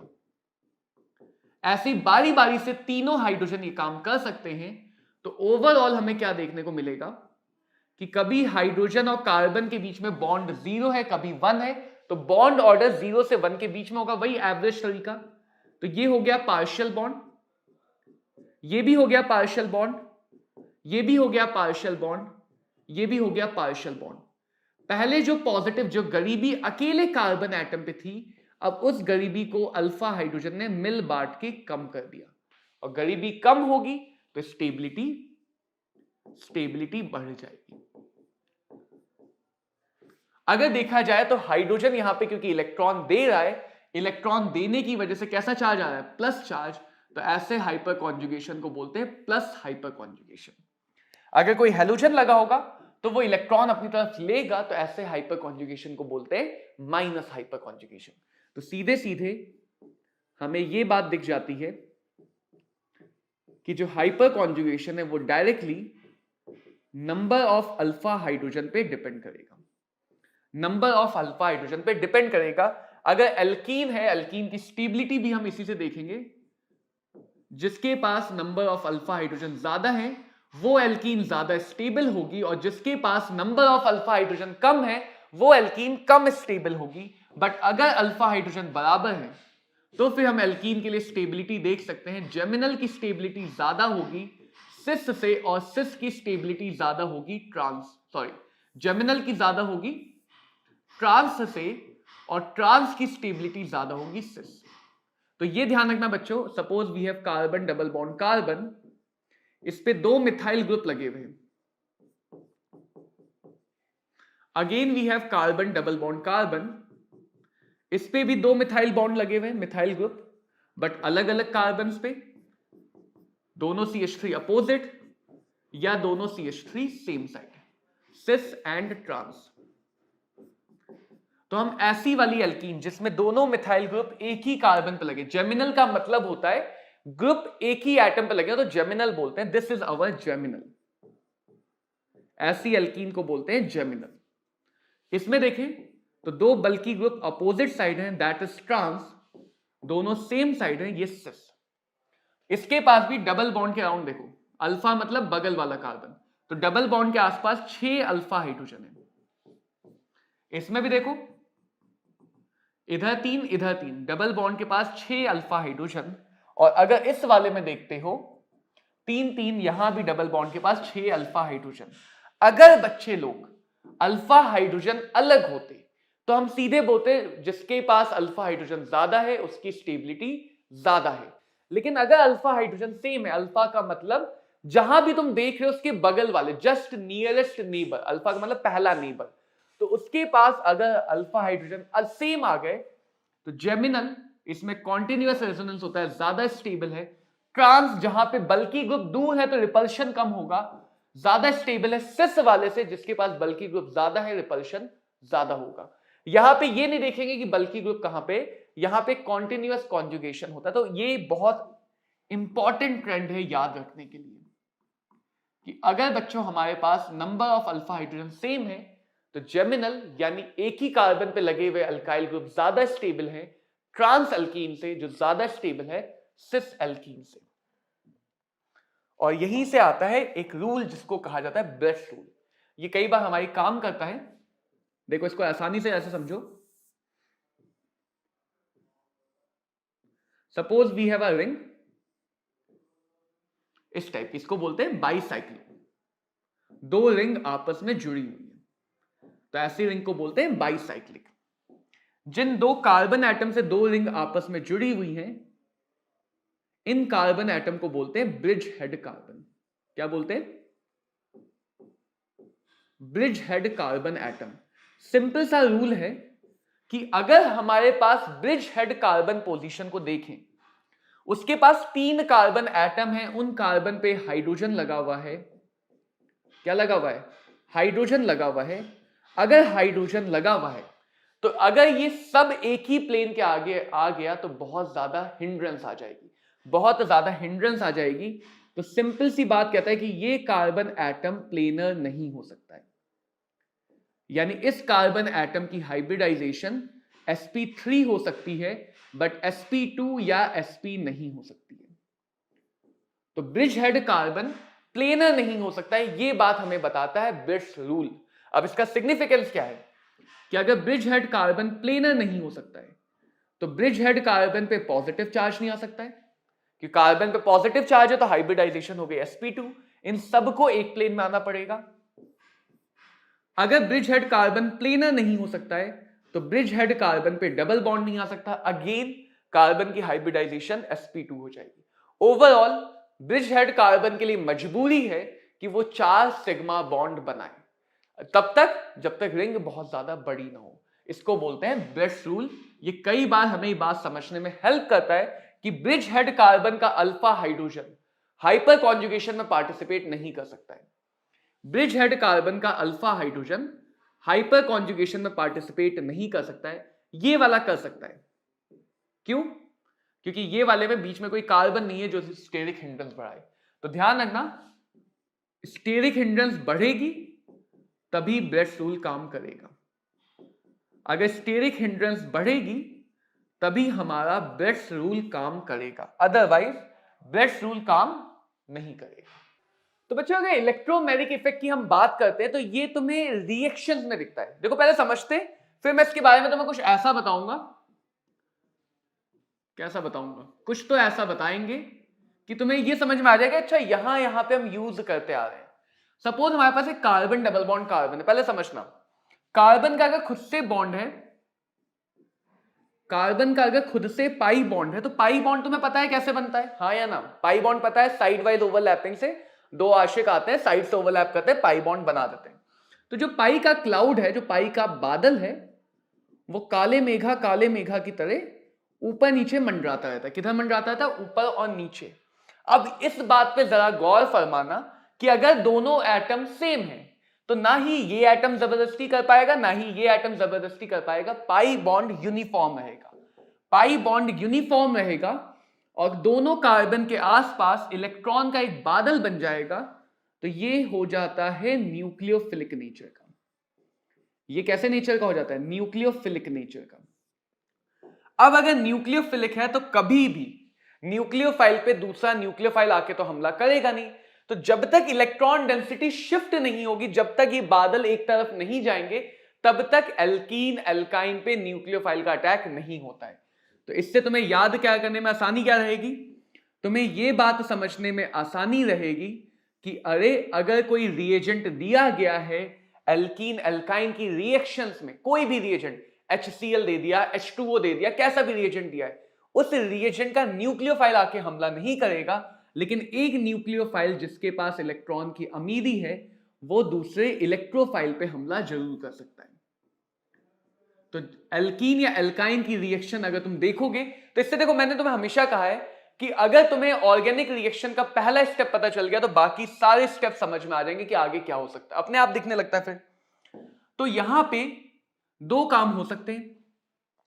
क्लाउड का हमला करने का मतलब देखो, इसको थोड़ा हम इंटरमीडिएट और ट्रांजिशन स्टेट से समझते हैं कि चलो पहले क्लाउड था, जो बादल था, उस बादल ने इलेक्ट्रोफाइल को चिपका लिया, जहां अमीरी थी उसने इलेक्ट्रोफाइल को चिपका लिया। अब क्या होगा? ये इलेक्ट्रोफाइल बॉन्ड बनाना चाहेगा तो या तो लेफ्ट वाले कार्बन की तरफ खिसक के बॉन्ड बना लेगा या राइट वाले कार्बन की तरफ, मतलब क्लाउड एक तरफ जाएगा। तो दो में से कोई एक काम होगा, या तो इलेक्ट्रोफाइल भैया पहुंच गए लेफ्ट वाले कार्बन पे या इलेक्ट्रोफाइल भैया पहुंच गए राइट वाले कार्बन पे। अगर क्लाउड शिफ्ट हो गया इधर की तरफ तो इस कार्बन पे इलेक्ट्रॉन डेंसिटी कम हुई तो इस पे आ गया पॉजिटिव चार्ज। इस कार्बन की तरफ शिफ्ट हुआ तो इधर इलेक्ट्रॉन गया, इधर इलेक्ट्रॉन डेंसिटी कम हो गई, इस पे आ गया पॉजिटिव चार्ज। यानी हमें या तो ये बनता हुआ दिखेगा एज इंटरमीडिएट या ये बनता हुआ दिखेगा एज इंटरमीडिएट। अब कहानी वही रहेगी कि इन दोनों में से जो भी इलेक्ट्रोफाइल या जो भी कार्बोकैटायन ज्यादा स्टेबल होगा, इन दोनों में से जो भी ज्यादा स्टेबल होगा, जिसको ज्यादा अच्छा लग रहा होगा, वो ज्यादा बन जाएगा और वो रिएक्शन को आगे लेके जाएगा रिएक्शन के मेजर प्रोडक्ट की तरफ। किधर की तरफ? मेजर प्रोडक्ट की तरफ। मोस्टली यहां पे एल्कीन एल्काइन अगर बेंजीन को छोड़ दूं तो यहां पे हमेशा पॉजिटिव चार्ज है, तो अगले स्टेप में आके अटैक कौन करेगा? न्यूक्लियोफाइल। अगले स्टेप में आके अटैक करेगा न्यूक्लियोफाइल। इसीलिए ये केस बन जाता है इलेक्ट्रोफिलिक एडिशन रिएक्शंस का। इलेक्ट्रोफिलिक एडिशन रिएक्शन में यही मैकेनिज्म फॉलो होती है। इसी को हम मार्कोनी-काफ रूल कहते हैं कि जो ज्यादा स्टेबल मेजर बना रहा है उसी में हम ये देखते हैं कि ज्यादा स्टेबल बनाने के लिए उसके पास खुद के हाइड्रोजन कम होंगे, साथ वाले अल्फा हाइड्रोजन हाइपर कॉन्जुगेशन ज्यादा होगा। तो मार्कोनी-काफ रूल कहता है कि जब भी कोई रिएजेंट ऐड होता है तो नेगेटिव पार्ट उस कार्बन पे जाके जुड़ेगा जिसके खुद के हाइड्रोजन कम है। क्योंकि खुद के हाइड्रोजन कम है तो अल्फा हाइड्रोजन ज्यादा होंगे, अल्फा हाइड्रोजन ज्यादा होंगे तो ज्यादा स्टेबल कार्बोकैटायन बनेगा। मार्कोनी-काफ रूल एक तरह से डायरेक्टली तुमसे ये बोलना चाहता है कि भाई जहां पे कार्बोकैटायन ज्यादा स्टेबल हो वहां पे पॉजिटिव चार्ज लाओ, न्यूक्लियोफाइल को वहां पे जोड़ो, तुम्हारा मेजर प्रोडक्ट बन गया, टिक करो, आगे बढ़ो, काम खत्म। दूसरी बात, जब भी कार्बोकैटायन इंटरमीडिएट बन गया, कार्बोकैटायन की स्टेबिलिटी डिसाइड करता है। अभी जब हम एल्कीन एल्काइन पढ़ेंगे तो कार्बोकैटायन में एक छोटा सा काम होता है, इधर उधर हेरा फेरी। तो कार्बोकैटायन की हेराफेरी हो सकती है इन रिएक्शंस में। तो एल्कीन एल्काइन की सबसे ज्यादा पढ़ी जाने वाले, सबसे ज्यादा समझी जाने वाली रिएक्शन कौन सी है? Electrophilic addition reaction. सेकंड बात क्या समझ के रखनी है कि एल्कीन एल्काइन में न्यूक्लियोफाइल आके सबसे पहले हमला नहीं कर सकता है, पहले हमला इलेक्ट्रोफाइल का ही होगा। अब जो ये रिएजेंट आया, ये इलेक्ट्रॉन अपनी तरफ खींच रहा है, हमने समझा है जो इलेक्ट्रॉन लेता है उसको हम माइनस ई ग्रुप बोलते हैं। तो this is nothing but minus electromeric effect. अब दूसरे काम की कहानी सुनो। मान लो कार्बन का एक पाई बॉन्ड है किसी इलेक्ट्रोनेगेटिव एटम के साथ, किसी इलेक्ट्रोनेगेटिव एटम के साथ कार्बन का एक पाई बॉन्ड है, यानी कार्बन को मिल गया उससे तगड़ा इंसान। देखो क्या होगा, वो बादल को अपनी तरफ खींच लेगा। इलेक्ट्रोनेगेटिव की आदत ही है लालच दिखाना, तो जो पाई का क्लाउड है, पाई का जो बादल है, उसको वो अपनी तरफ खींच लेगा, जिसकी वजह से इस एटम पे आ गया नेगेटिव चार्ज, इस एटम पे आ गया partial positive charge. So first of all तुम्हें ये दिखता होगा कि ये एटम इलेक्ट्रॉन गरीब हो गया, यानी ये एटम बन गया इलेक्ट्रोफिलिक। ये एटम बन गया इलेक्ट्रोफिलिक। एक इलेक्ट्रोफाइल पे दूसरा इलेक्ट्रोफाइल आके हमला नहीं करेगा, एक इलेक्ट्रोफाइल पे दूसरा इलेक्ट्रोफाइल आके हमला नहीं करेगा, तो इन रिएक्शंस में पहले हमला करेगा न्यूक्लियोफाइल। कौन हमला करेगा? न्यूक्लियोफाइल। तो बहुत आसान है ऑर्गेनिक के कोल को समझना कि ऑर्गेनिक और कुछ नहीं है, पॉजिटिव नेगेटिव का attraction, positive positive negative negative का रिपल्शन है। इतनी ही कहानी होती है। तो जब ये न्यूक्लियोफाइल आया तो ये इधर से तो नहीं आना चाहेगा, क्योंकि इधर तो ऑलरेडी क्लाउड है, इधर तो ऑलरेडी डेंसिटी ज्यादा है। वो आना चाहेगा बैक साइड से, पीछे से हमला करेगा, पीछे से धोखा देने वाला है। यानी कि हम इस कैटेगरी में जितनी भी रिएक्शन सुनेंगे, समझेंगे, पढ़ेंगे, वो सारी रिएक्शन में रिएक्टिविटी दो बातों पे डिपेंड करेगी। पहला, क्योंकि बैक साइड से आ रहा है तो इधर अगर भीड़ ज्यादा हुई तो मुश्किल हो जाएगी, तो स्टेरिक हिंड्रेंस कम होनी चाहिए। तो इलेक्ट्रोमेरिक इफेक्ट जैसे हम बहुत हल्के में लेते हैं, बहुत काम की चीज है। दूसरा, कार्बन पे जो पॉजिटिव चार्ज है, कार्बन पे जो इलेक्ट्रोफिलिक नेचर है, वो ज्यादा होना चाहिए। तो यहां पे मान लो कोई ग्रुप लगा है जो कार्बन से इलेक्ट्रॉन खींचता है, तो रिएक्टिविटी बढ़ा देगा। कोई ग्रुप लगा है प्लस आई, कार्बन को इलेक्ट्रॉन दे देगा, रिएक्टिविटी को घटा देगा। तो जब भी तुम पढ़ते हो एल्डिहाइड, कीटोन, सोचो एल्डिहाइड में क्राउडिंग कम है, कीटोन में ज्यादा है, एल्डिहाइड ज्यादा रिएक्टिव है। एल्डिहाइड, कीटोन, कार्बोक्सिलिक एसिड के डेरिवेटिव इमाइन, साइनाइड, सब में यही रिएक्शंस होती है। अब कहानी क्या होती है यहां पे? मान लो कार्बन का एक इलेक्ट्रोनेगेटिव के साथ बॉन्ड है, पहले स्टेप में कौन आएगा? न्यूक्लियोफाइल का बैक साइड हमला हुआ तो पाई बॉन्ड आगे चला गया, ए पे आ गया माइनस चार्ज, पाई बॉन्ड खुलेगा, ए पे आया माइनस चार्ज, और इस पोजीशन पे आके जुड़ा अपना अटैकिंग रिएजेंट। कार्बन के 4 सिग्मा बॉन्ड, तो ये बन गया टेट्राहेड्रल इंटरमीडिएट। अब यहां से दो काम होते हैं, यहां से भी दो काम हो सकते हैं। पहला काम ये कि अगर, और ये पहला काम होगा, अगर यहां पे कोई लीविंग ग्रुप लगा है, पहली प्रायोरिटी इसी काम की दी जाएगी, हमेशा पहले ये चेक करोगे। अगर यहां पे कोई लीविंग ग्रुप लगा है, जैसे OH यानी carboxylic acid, OR Easter, NH2 amide, acid amide, halogen acid halide, कोई भी लीविंग ग्रुप लगा है, लीविंग ग्रुप यहां पे OH हो सकता है, OR हो सकता है, NH2 हो सकता है, हेलोजन हो सकता है, और भी हो सकता है, एसिड एनहाइड्राइड हो सकता है। मतलब कार्बोक्सिलिक एसिड के जब भी डेरिवेटिव होंगे तो ये माइनस वापस से कोशिश करेगा आने की, क्योंकि ये न्यूक्लियोफाइल स्ट्रॉन्ग है, लीविंग ग्रुप का मतलब वो अच्छा लीविंग ग्रुप है, वो निकल जाएगा, डबल बॉन्ड वापस आ गया और यहां पे लग गया ए।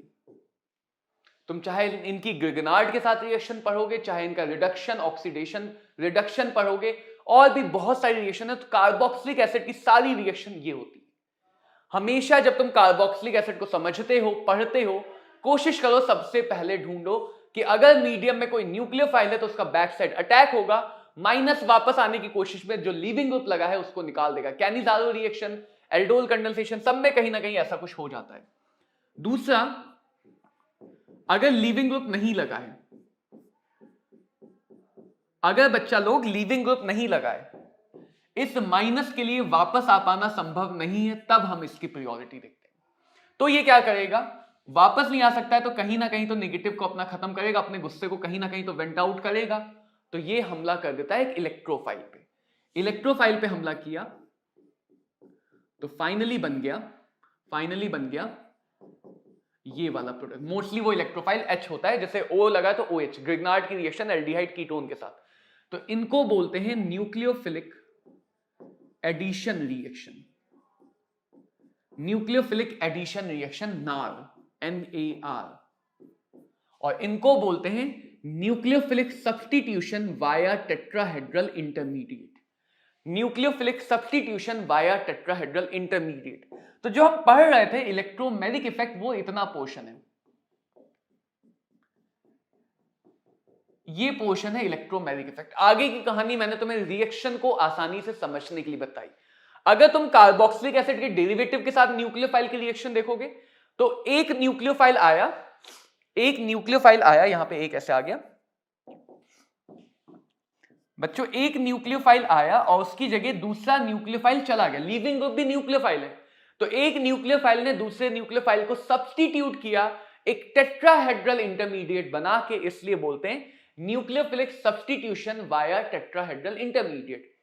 दूसरे केस में क्या हुआ, एक न्यूक्लियोफाइल आके जुड़ा, एक इलेक्ट्रोफाइल आके जुड़ा, पाई बॉन्ड खुल गया। तो इसीलिए इन रिएक्शन को ओवरऑल बोलते हैं कि पाई बॉन्ड पे एडिशन हुआ, बट पहले कौन आया, nucleophile. That's why nucleophilic addition reaction. Aldehyde ketone नाम का चैप्टर अगर सुना हो, HCN का एडिशन, सोडियम बाइसल्फाइड का एडिशन, अल्कोहल के एडिशन से हेमी एसिटल बनना, अमोनिया के एडिशन से तमाम प्रोडक्ट बनना, Schiff base, 2,4-DNP derivative, hydrazone, oxime, ये सब बनना, एल्डोल कंडेंसेशन का होना, कैनिज़ारो रिएक्शन का होना, कहीं ना कहीं सारी रिएक्शन इन मैकेनिज्म पे ही है। हर रिएक्शन के कोर में यही मैकेनिज्म है। रिडक्शन होना ऐसे ही होता है। तो एल्डिहाइड कीटोन कार्बोक्सिलिक एसिड की रिएक्शन इस मैकेनिज्म से जाती है। एल्कीन एल्काइन की सारी रिएक्शन इन मैकेनिज्म से जाती है। बेंजीन की रिएक्शन का भी पहला स्टेप यही होता है, दूसरा स्टेप बदल जाता है। तो इलेक्ट्रोमेरिक इफेक्ट सिंपल वर्ड में, बहुत सिंपल वर्ड में कहा जाए तो जब एक अटैकिंग रिएजेंट आता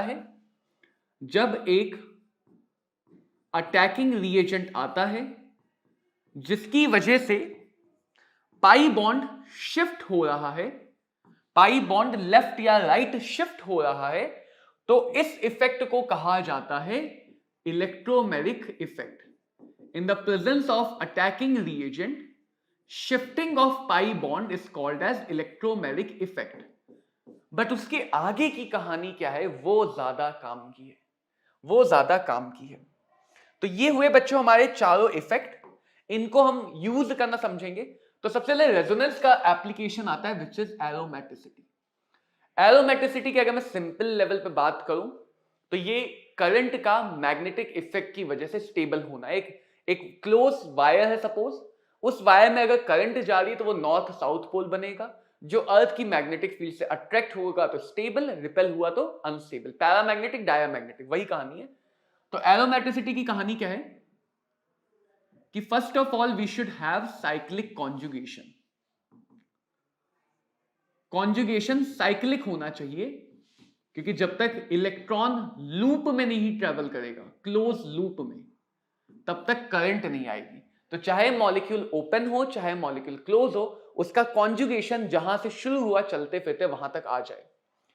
दूसरी बात, जो इलेक्ट्रॉन डीलोकलाइज हो गए, कॉन्जुगेशन में तो प्लेनर अपने आप हो गया। जो पाई इलेक्ट्रॉन डीलोकलाइज हैं, जितने भी इलेक्ट्रॉन डीलोकलाइज हैं, अगर वो 4 से कंप्लीटली डिविजिबल है या 4 से डिवाइड करने के बाद रिमाइंडर 2 आता है, यानी अगर डीलोकलाइज इलेक्ट्रॉन 2, 6, 10, 14 है, या फिर डीलोकलाइज्ड इलेक्ट्रॉन 4, 8, 12 है। तो अगर 4 से डिविजिबल हो जाए तो वो बन जाता है एंटी एरोमेटिक। इसी को हम, इस सेकंड कंडीशन को ही बोलते हैं हकल्स रूल, इसी को बोलते हैं हकल्स रूल। और अगर वो 4 से डिविजिबल होके 2 रिमाइंडर दे देता है तो मॉलिक्यूल बन जाता है एरोमेटिक। एरोमेटिक में और भी बहुत कॉन्सेप्ट है, बट हमारा इतने से काम चलेगा तो हम इतने पे रहेंगे। अगर साइक्लिक कॉन्जुगेशन ही नहीं है तो कहते हैं नॉन एरोमेटिक। अगर साइक्लिक कॉन्जुगेशन ही नहीं है तो कहते हैं non aromatic. In general aromatic attraction करते हैं तो ज्यादा स्टेबल है, नॉन एरोमेटिक में सिंपल रेजोनेंस है तो वो सिंपल स्टेबल है, एंटी एरोमेटिक रिपल्शन कर देते हैं तो उनकी स्टेबिलिटी घट जाती है। एंटी एरोमेटिक रिपल्शन कर देते हैं तो उनकी स्टेबिलिटी घट जाती है। If we look at this molecule which is called as furan, इसको हम क्या बोलते हैं? फ्यूरान। तो ऑक्सीजन के पास 2 पेयर ऑफ लोन इलेक्ट्रॉन्स हैं, बट देखो साइक्लिक कॉन्जुगेशन कैसे पहचानते? कहीं से भी चलो, pi sigma pi, pi sigma pi, sigma lone pair, sigma pi. अगर तुम कॉन्जुगेशन को फॉलो करते हुए जहां से चले वापस वहीं पे आ गए तो साइक्लिक कॉन्जुगेशन है, साइक्लिक कॉन्जुगेशन है। ठीक है।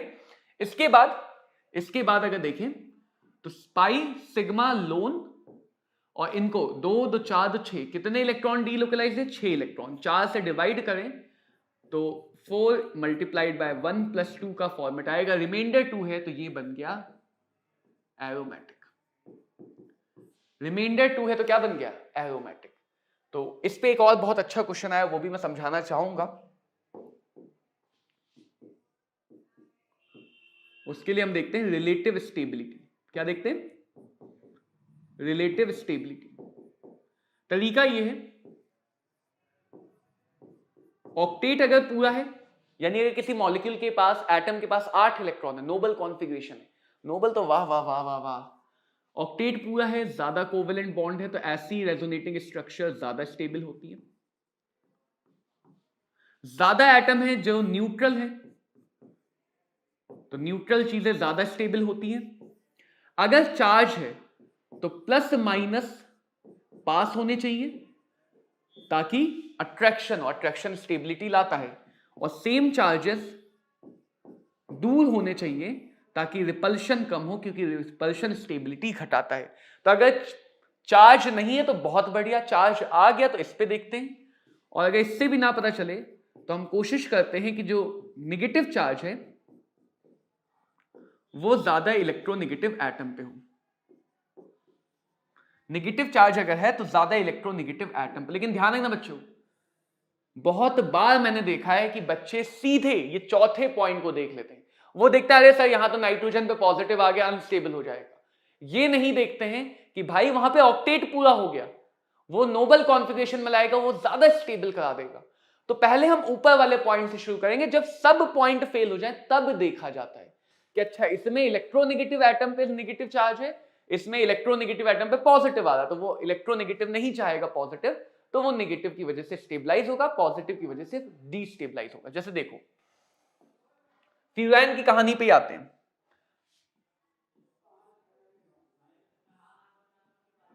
देखो याद है लोन पेयर, हमेशा हम लोन पेयर से शुरुआत करते हैं। मूवमेंट की, मूवमेंट वाली बात याद है नहीं याद है? लोन पेयर आगे गया, ये इधर आ गया, ये नेगेटिव आ गया, ये पॉजिटिव आ गया। इस फॉर्म में सबका ऑक्टेट पूरा है, लेकिन न्यूट्रल नहीं, इसलिए ये फॉर्म ज्यादा स्टेबल है। इसके बाद अगर आगे आए, ये नेगेटिव आगे जाएगा तो ये इधर आ जाएगा, तो यहां पे आ गया, यहां पे आ गया, यहां पे आ गया, एक फॉर्म ये बनी। ठीक है। दोबारा से अगर देखा जाए, क्योंकि लोन पेयर के पास 2 डायरेक्शन थी तो दोनों डायरेक्शन को चेक कर लेते हैं। अगर लोन पेयर इधर से शुरुआत करें, राइट,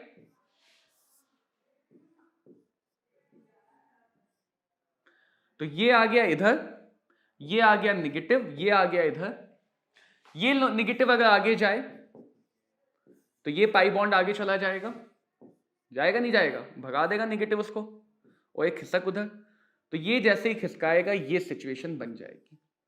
तो हमारे पास 1 2 3 4 और 5, हमारे पास टोटल 5 कैनोनिकल फॉर्म तो बनी ही बनी। अगर मैं इसका हाइब्रिड बनाऊंगा, हाइब्रिड वही एवरेज लेके बनाते हैं, ये सारे बॉन्ड हो गए पार्शियल, इस पे आ गया पार्शियल पॉजिटिव, और इन सारे एटम पे कहीं ना कहीं किसी ना किसी कैनोनिकल फॉर्म में तुम्हें पार्शियल नेगेटिव दिख रहा है। ध्यान से देखो, हर एटम पे जितने भी कार्बन एटम है कहीं ना कहीं तुम्हें सब पे पार्शियल नेगेटिव दिख रहा है, तो एवरेज लेने पे वो पार्शियल नेगेटिव बना देगा, हाँ या ना। ये हुआ हाइब्रिड फॉर्म। बताओ यहां तक समझ में आया? बिल्कुल आया सर। आगे देखो, आगे की कहानी क्या है।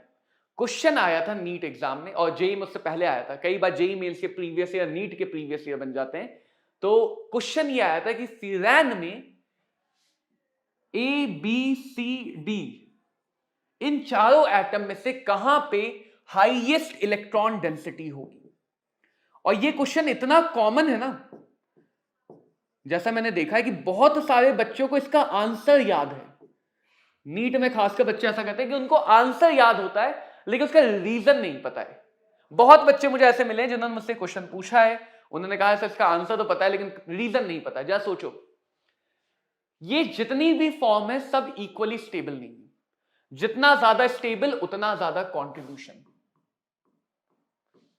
हमेशा जो फाइनल स्ट्रक्चर है वो स्टेबल रहना चाहेगा, तो वो उसकी तरह ज्यादा दिखेगा जिसका स्टेबिलिटी ज्यादा। अगर सबकी स्टेबिलिटी बराबर है तो सब बराबर होते। बट अगर मैं देखूं तो सब में पहली वाली फॉर्म सबसे ज्यादा स्टेबल, न्यूट्रल फॉर्म है तो पहली वाली फॉर्म सबसे ज्यादा stable. If I talk about stability, पहली वाली फॉर्म सबसे ज्यादा स्टेबल है, राइट।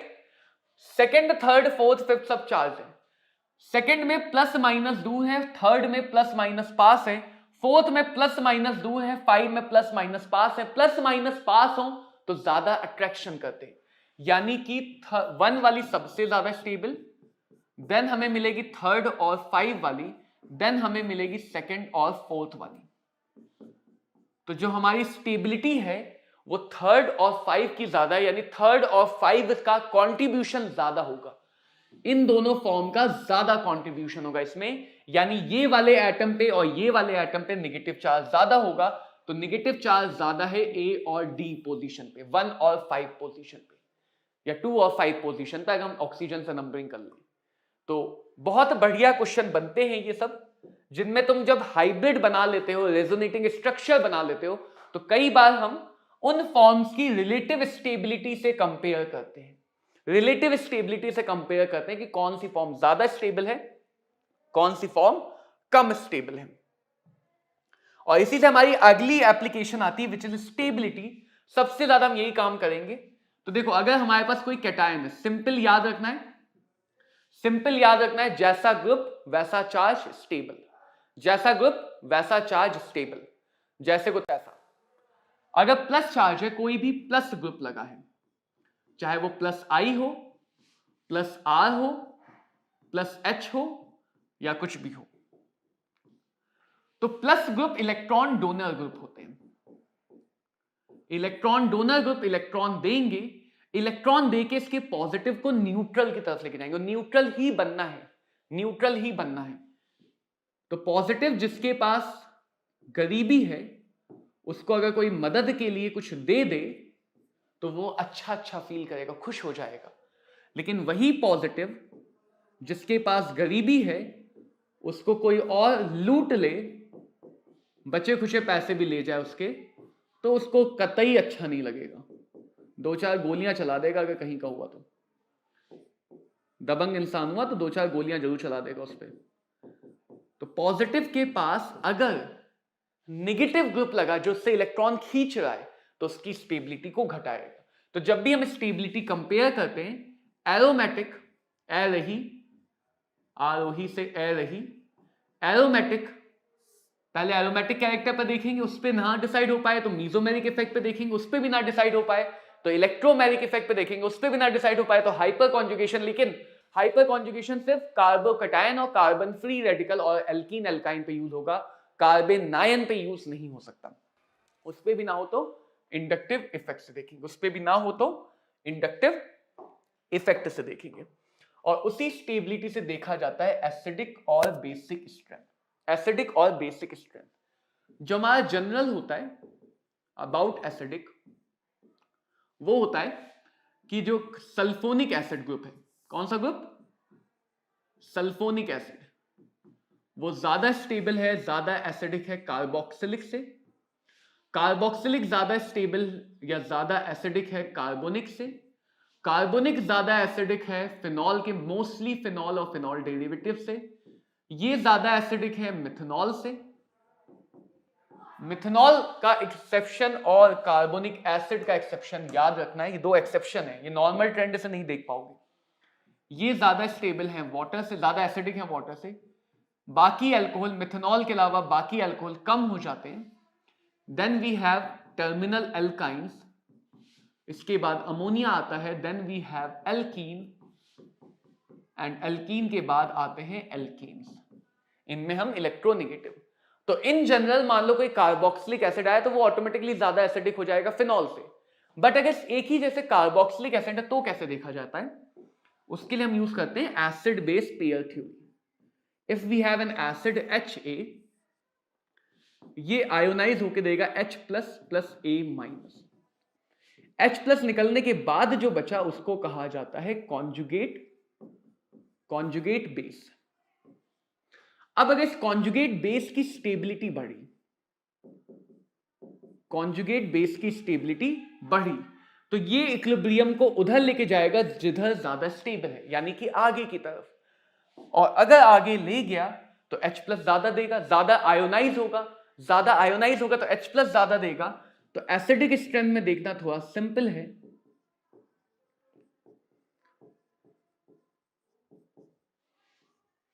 एसिडिक स्ट्रेंथ डायरेक्टली देख ली जाती है stability of conjugate base, that is A minus. H plus हटाओ, H प्लस हटाओ, चाहे वो एरोमेटिक बने H प्लस हटाने के बाद, चाहे वो नॉन एरोमेटिक बने, चाहे वो एल्कोक्साइड आयन बने, कोई भी बने, निगेटिव आयन बनेगा क्योंकि हम बेस की बात करें। यानी कि सिंपली अगर मैं बोलूं minus I minus R minus H, minus I minus R minus H, ये निगेटिव की स्टेबिलिटी बढ़ाएंगे तो एसिडिक कैरेक्टर बढ़ाएंगे। Plus I plus R plus H negative की स्टेबिलिटी घटाएंगे तो एसिडिक कैरेक्टर को घटाएंगे। तो ध्यान बस इतना रखना है कि हम कैरेक्टर किसी और का देख रहे हैं, कैरेक्टर किसी और का देख रहे हैं, स्टेबिलिटी उसके कॉन्जुगेट की देख रहे हैं।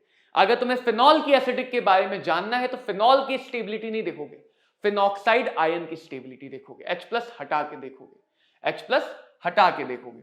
पहले रेजोनेंस इफेक्ट से देखेंगे, जब रेजोनेंस डिसाइड नहीं कर पाएगा तो इंडक्टिव इफेक्ट से देखेंगे। इसके क्वेश्चन हम करेंगे, जहां जहां आते जाएंगे वहां वहां पे क्वेश्चन करते जाएंगे, जहां जहां ये आता जाएगा वहां वहां क्वेश्चन करते जाएंगे।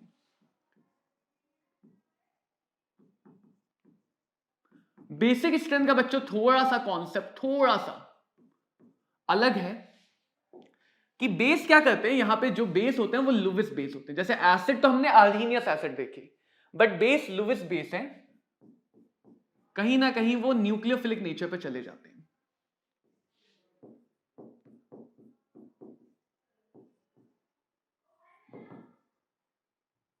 बेस में भी बनेगा कॉन्जुगेट एसिड, समझना।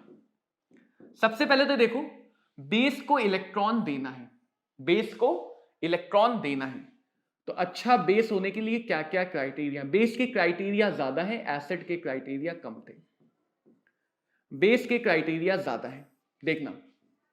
सबसे पहले उसके पास इलेक्ट्रॉन डेंसिटी होनी चाहिए।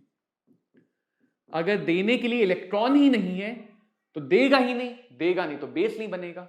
यानी उसके इलेक्ट्रॉन ज्यादा से ज्यादा लोकलाइज्ड हो। तो मोस्टली जब इलेक्ट्रॉन का डीलोकलाइजेशन होता है, ज्यादातर, हमेशा तो नहीं लेकिन ज्यादातर जब इलेक्ट्रॉन का डीलोकलाइजेशन होता है तो वहां पे इलेक्ट्रॉन एक एटम पे नहीं रह पाता है। एक सिंगल एटम पे डेंसिटी घट गई तो वो इलेक्ट्रॉन देना भी नहीं चाहेगा, उसके पास पहले ही गरीबी आ गई। तो देने के लिए अमीर होना चाहिए, देने के लिए अमीर होना कंपलसरी है, यानी वो अंबानी, टाटा, बिरला, इनकी टक्कर का हो। जाओ कभी मांग के देखो उनसे कि सर 10,000 रुपए दे दो। अमीर है लेकिन हर अमीर चैरिटी नहीं करता है। तो दूसरी बात, उस अमीर के अंदर लालच कम होना चाहिए, उस अमीर के अंदर लालच भी कम होना चाहिए, क्योंकि अगर अमीर है बट इलेक्ट्रोनेगेटिव है, जैसे ऑक्सीजन नाइट्रोजन दोनों अमीर है, दोनों के पास लोन पेयर, ऑक्सीजन के पास 2 लोन पेयर है, बट फिर भी नाइट्रोजन ज्यादा बेसिक है। क्यों? क्योंकि नाइट्रोजन के अंदर लालच कम है। तो सिर्फ अमीर होना काफी नहीं है, अमीर होने के साथ साथ लालच भी कम होना चाहिए, यानी कि जो sp हाइब्रिडाइजेशन है उसकी बेसिक स्ट्रेंथ कम होगी sp2 से, उसकी बेसिक स्ट्रेंथ कम होगी sp3 से। जिसका जिसका s कैरेक्टर ज्यादा होता है उसकी इलेक्ट्रोनेगेटिविटी ज्यादा होती है, जिसका s कैरेक्टर ज्यादा होता है उसकी इलेक्ट्रोनेगेटिविटी ज्यादा होती है। दैट्स व्हाई जब भी हम बेसिक कैरेक्टर अगर देखें, मैं तुम्हें एक एग्जांपल से दिखा देता हूं। साइनाइड जहां पे नाइट्रोजन sp हाइब्रिडाइज है, इमाइन जहां पे नाइट्रोजन sp2 है, अमाइन जहां पे नाइट्रोजन sp3 है। तो तीनों नाइट्रोजन एटम है, तीनों सेम एटम है, लेकिन इसका लालच कम है, तो ये ज्यादा बेसिक है। इसका लालच ज्यादा है तो ये कम बेसिक है। तो अगली बात ये है कि अमीर तो हो, अमीर होने के साथ साथ उसकी इलेक्ट्रोनेगेटिविटी कम हो। जैसे एनिलीन है, अब एनिलीन में नाइट्रोजन के लोन पेयर डीलोकलाइज कर जाते हैं, नाइट्रोजन के लोन पेयर डीलोकलाइज कर जाते हैं, तो नाइट्रोजन से इलेक्ट्रॉन कम हो गए, इलेक्ट्रॉन कम हो गए तो ऑटोमेटिकली एनिलीन में बेसिक स्ट्रेंथ नॉन एरोमेटिक वालों से कम मिलेगी। तो कभी कभी डीलोकलाइजेशन इलेक्ट्रॉन डेंसिटी घटा देता है, और इलेक्ट्रॉन डेंसिटी अगर घटा देगा तो बेसिक स्ट्रेंथ कम कर देगा। सब कुछ सही है तो हम देख लेते हैं स्टेबिलिटी।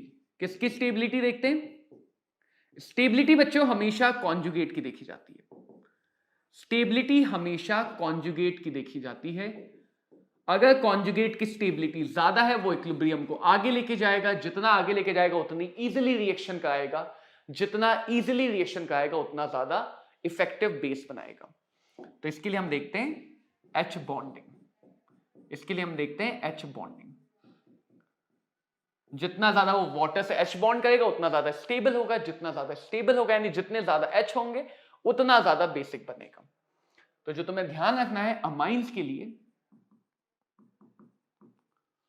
ओवरऑल सारे फैक्टर देखते हो अमाइंस में 2 डिग्री अमाइन ज्यादा बेसिक होते हैं 1 और 3 डिग्री से।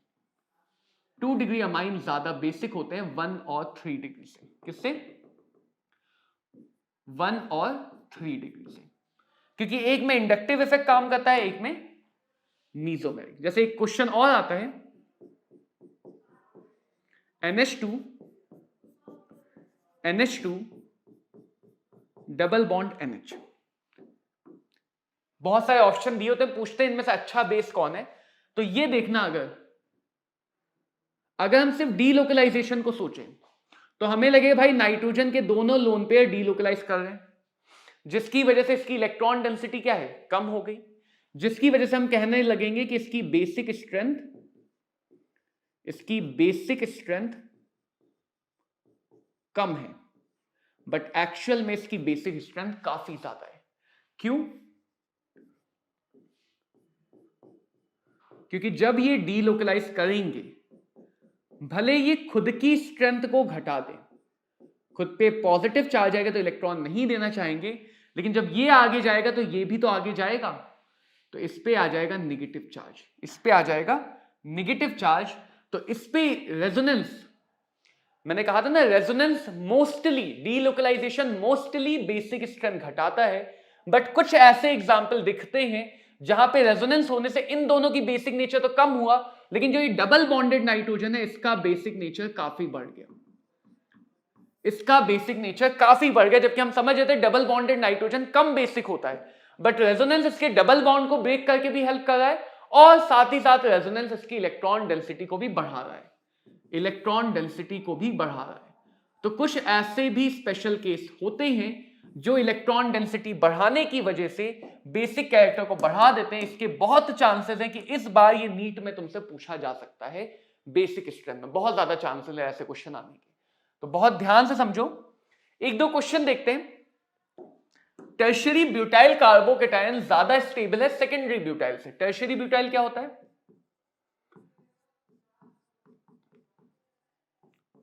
3 डिग्री ब्यूटाइल, 4 कार्बन, 3 डिग्री का कार्बोकेटायन। सेकेंडरी 4 कार्बन का कार्बोकेटायन जहां पे 2 डिग्री कार्बन पे कार्बोकेटायन है। 2 डिग्री मतलब ऐसा कार्बन जो 2 कार्बन से जुड़ा है, कोई रेजोनेंस नहीं हो रहा है, पाई बॉन्ड नहीं है, तो हाइपर कॉन्जुगेशन कार्बोकेटायन के लिए। 3 3 6 3 9, 9 अल्फा हाइड्रोजन, 3 2 5, 5 अल्फा हाइड्रोजन। ज्यादा स्टेबल कौन हो गया? ज्यादा स्टेबल कौन हुआ? Tertiary butyl carbocation. तो आंसर हो जाएगा हाइपर कॉन्जुगेशन। आंसर क्या हो गया? Hyper conjugation. तो इस तरह से भी हम देख सकते हैं, सोच सकते हैं चीजें। द मोस्ट स्टेबल कार्बोकेटायन, कहीं रेजोनेंस नहीं है, कहीं रेजोनेंस नहीं, तो अगर रेजोनेंस नहीं है तो कार्बोकेटायन के लिए अगली बात आती है हाइपर कॉन्जुगेशन। हाइपर कॉन्जुगेशन नहीं देख सकते तो इंडक्टिव इफेक्ट। ये 3 अल्फा हाइड्रोजन, ये अल्फा कार्बन, इस पे कोई हाइड्रोजन नहीं, उसके बगल वाले बीटा हाइड्रोजन, ये सब के सब बगल के बगल वाले हैं बीटा हाइड्रोजन। तो इसके पास है 3 alpha hydrogen, 2 2 4, 4 alpha hydrogen, alpha alpha. इस पे देखें 3 2 5, बढ़ता ही जा रहा है, 5 अल्फा कार्बन हाइड्रोजन। इस पे देखें तो 2 अल्फा हाइड्रोजन। सबसे ज्यादा स्टेबल कौन सा हो गया? सी वाला।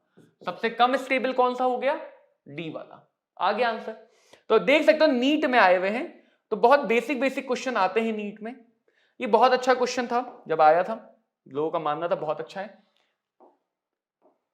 क्या कह रहा है कि इनमें से कौन सा कार्बोकेटायन स्टेबल? देखो समझो,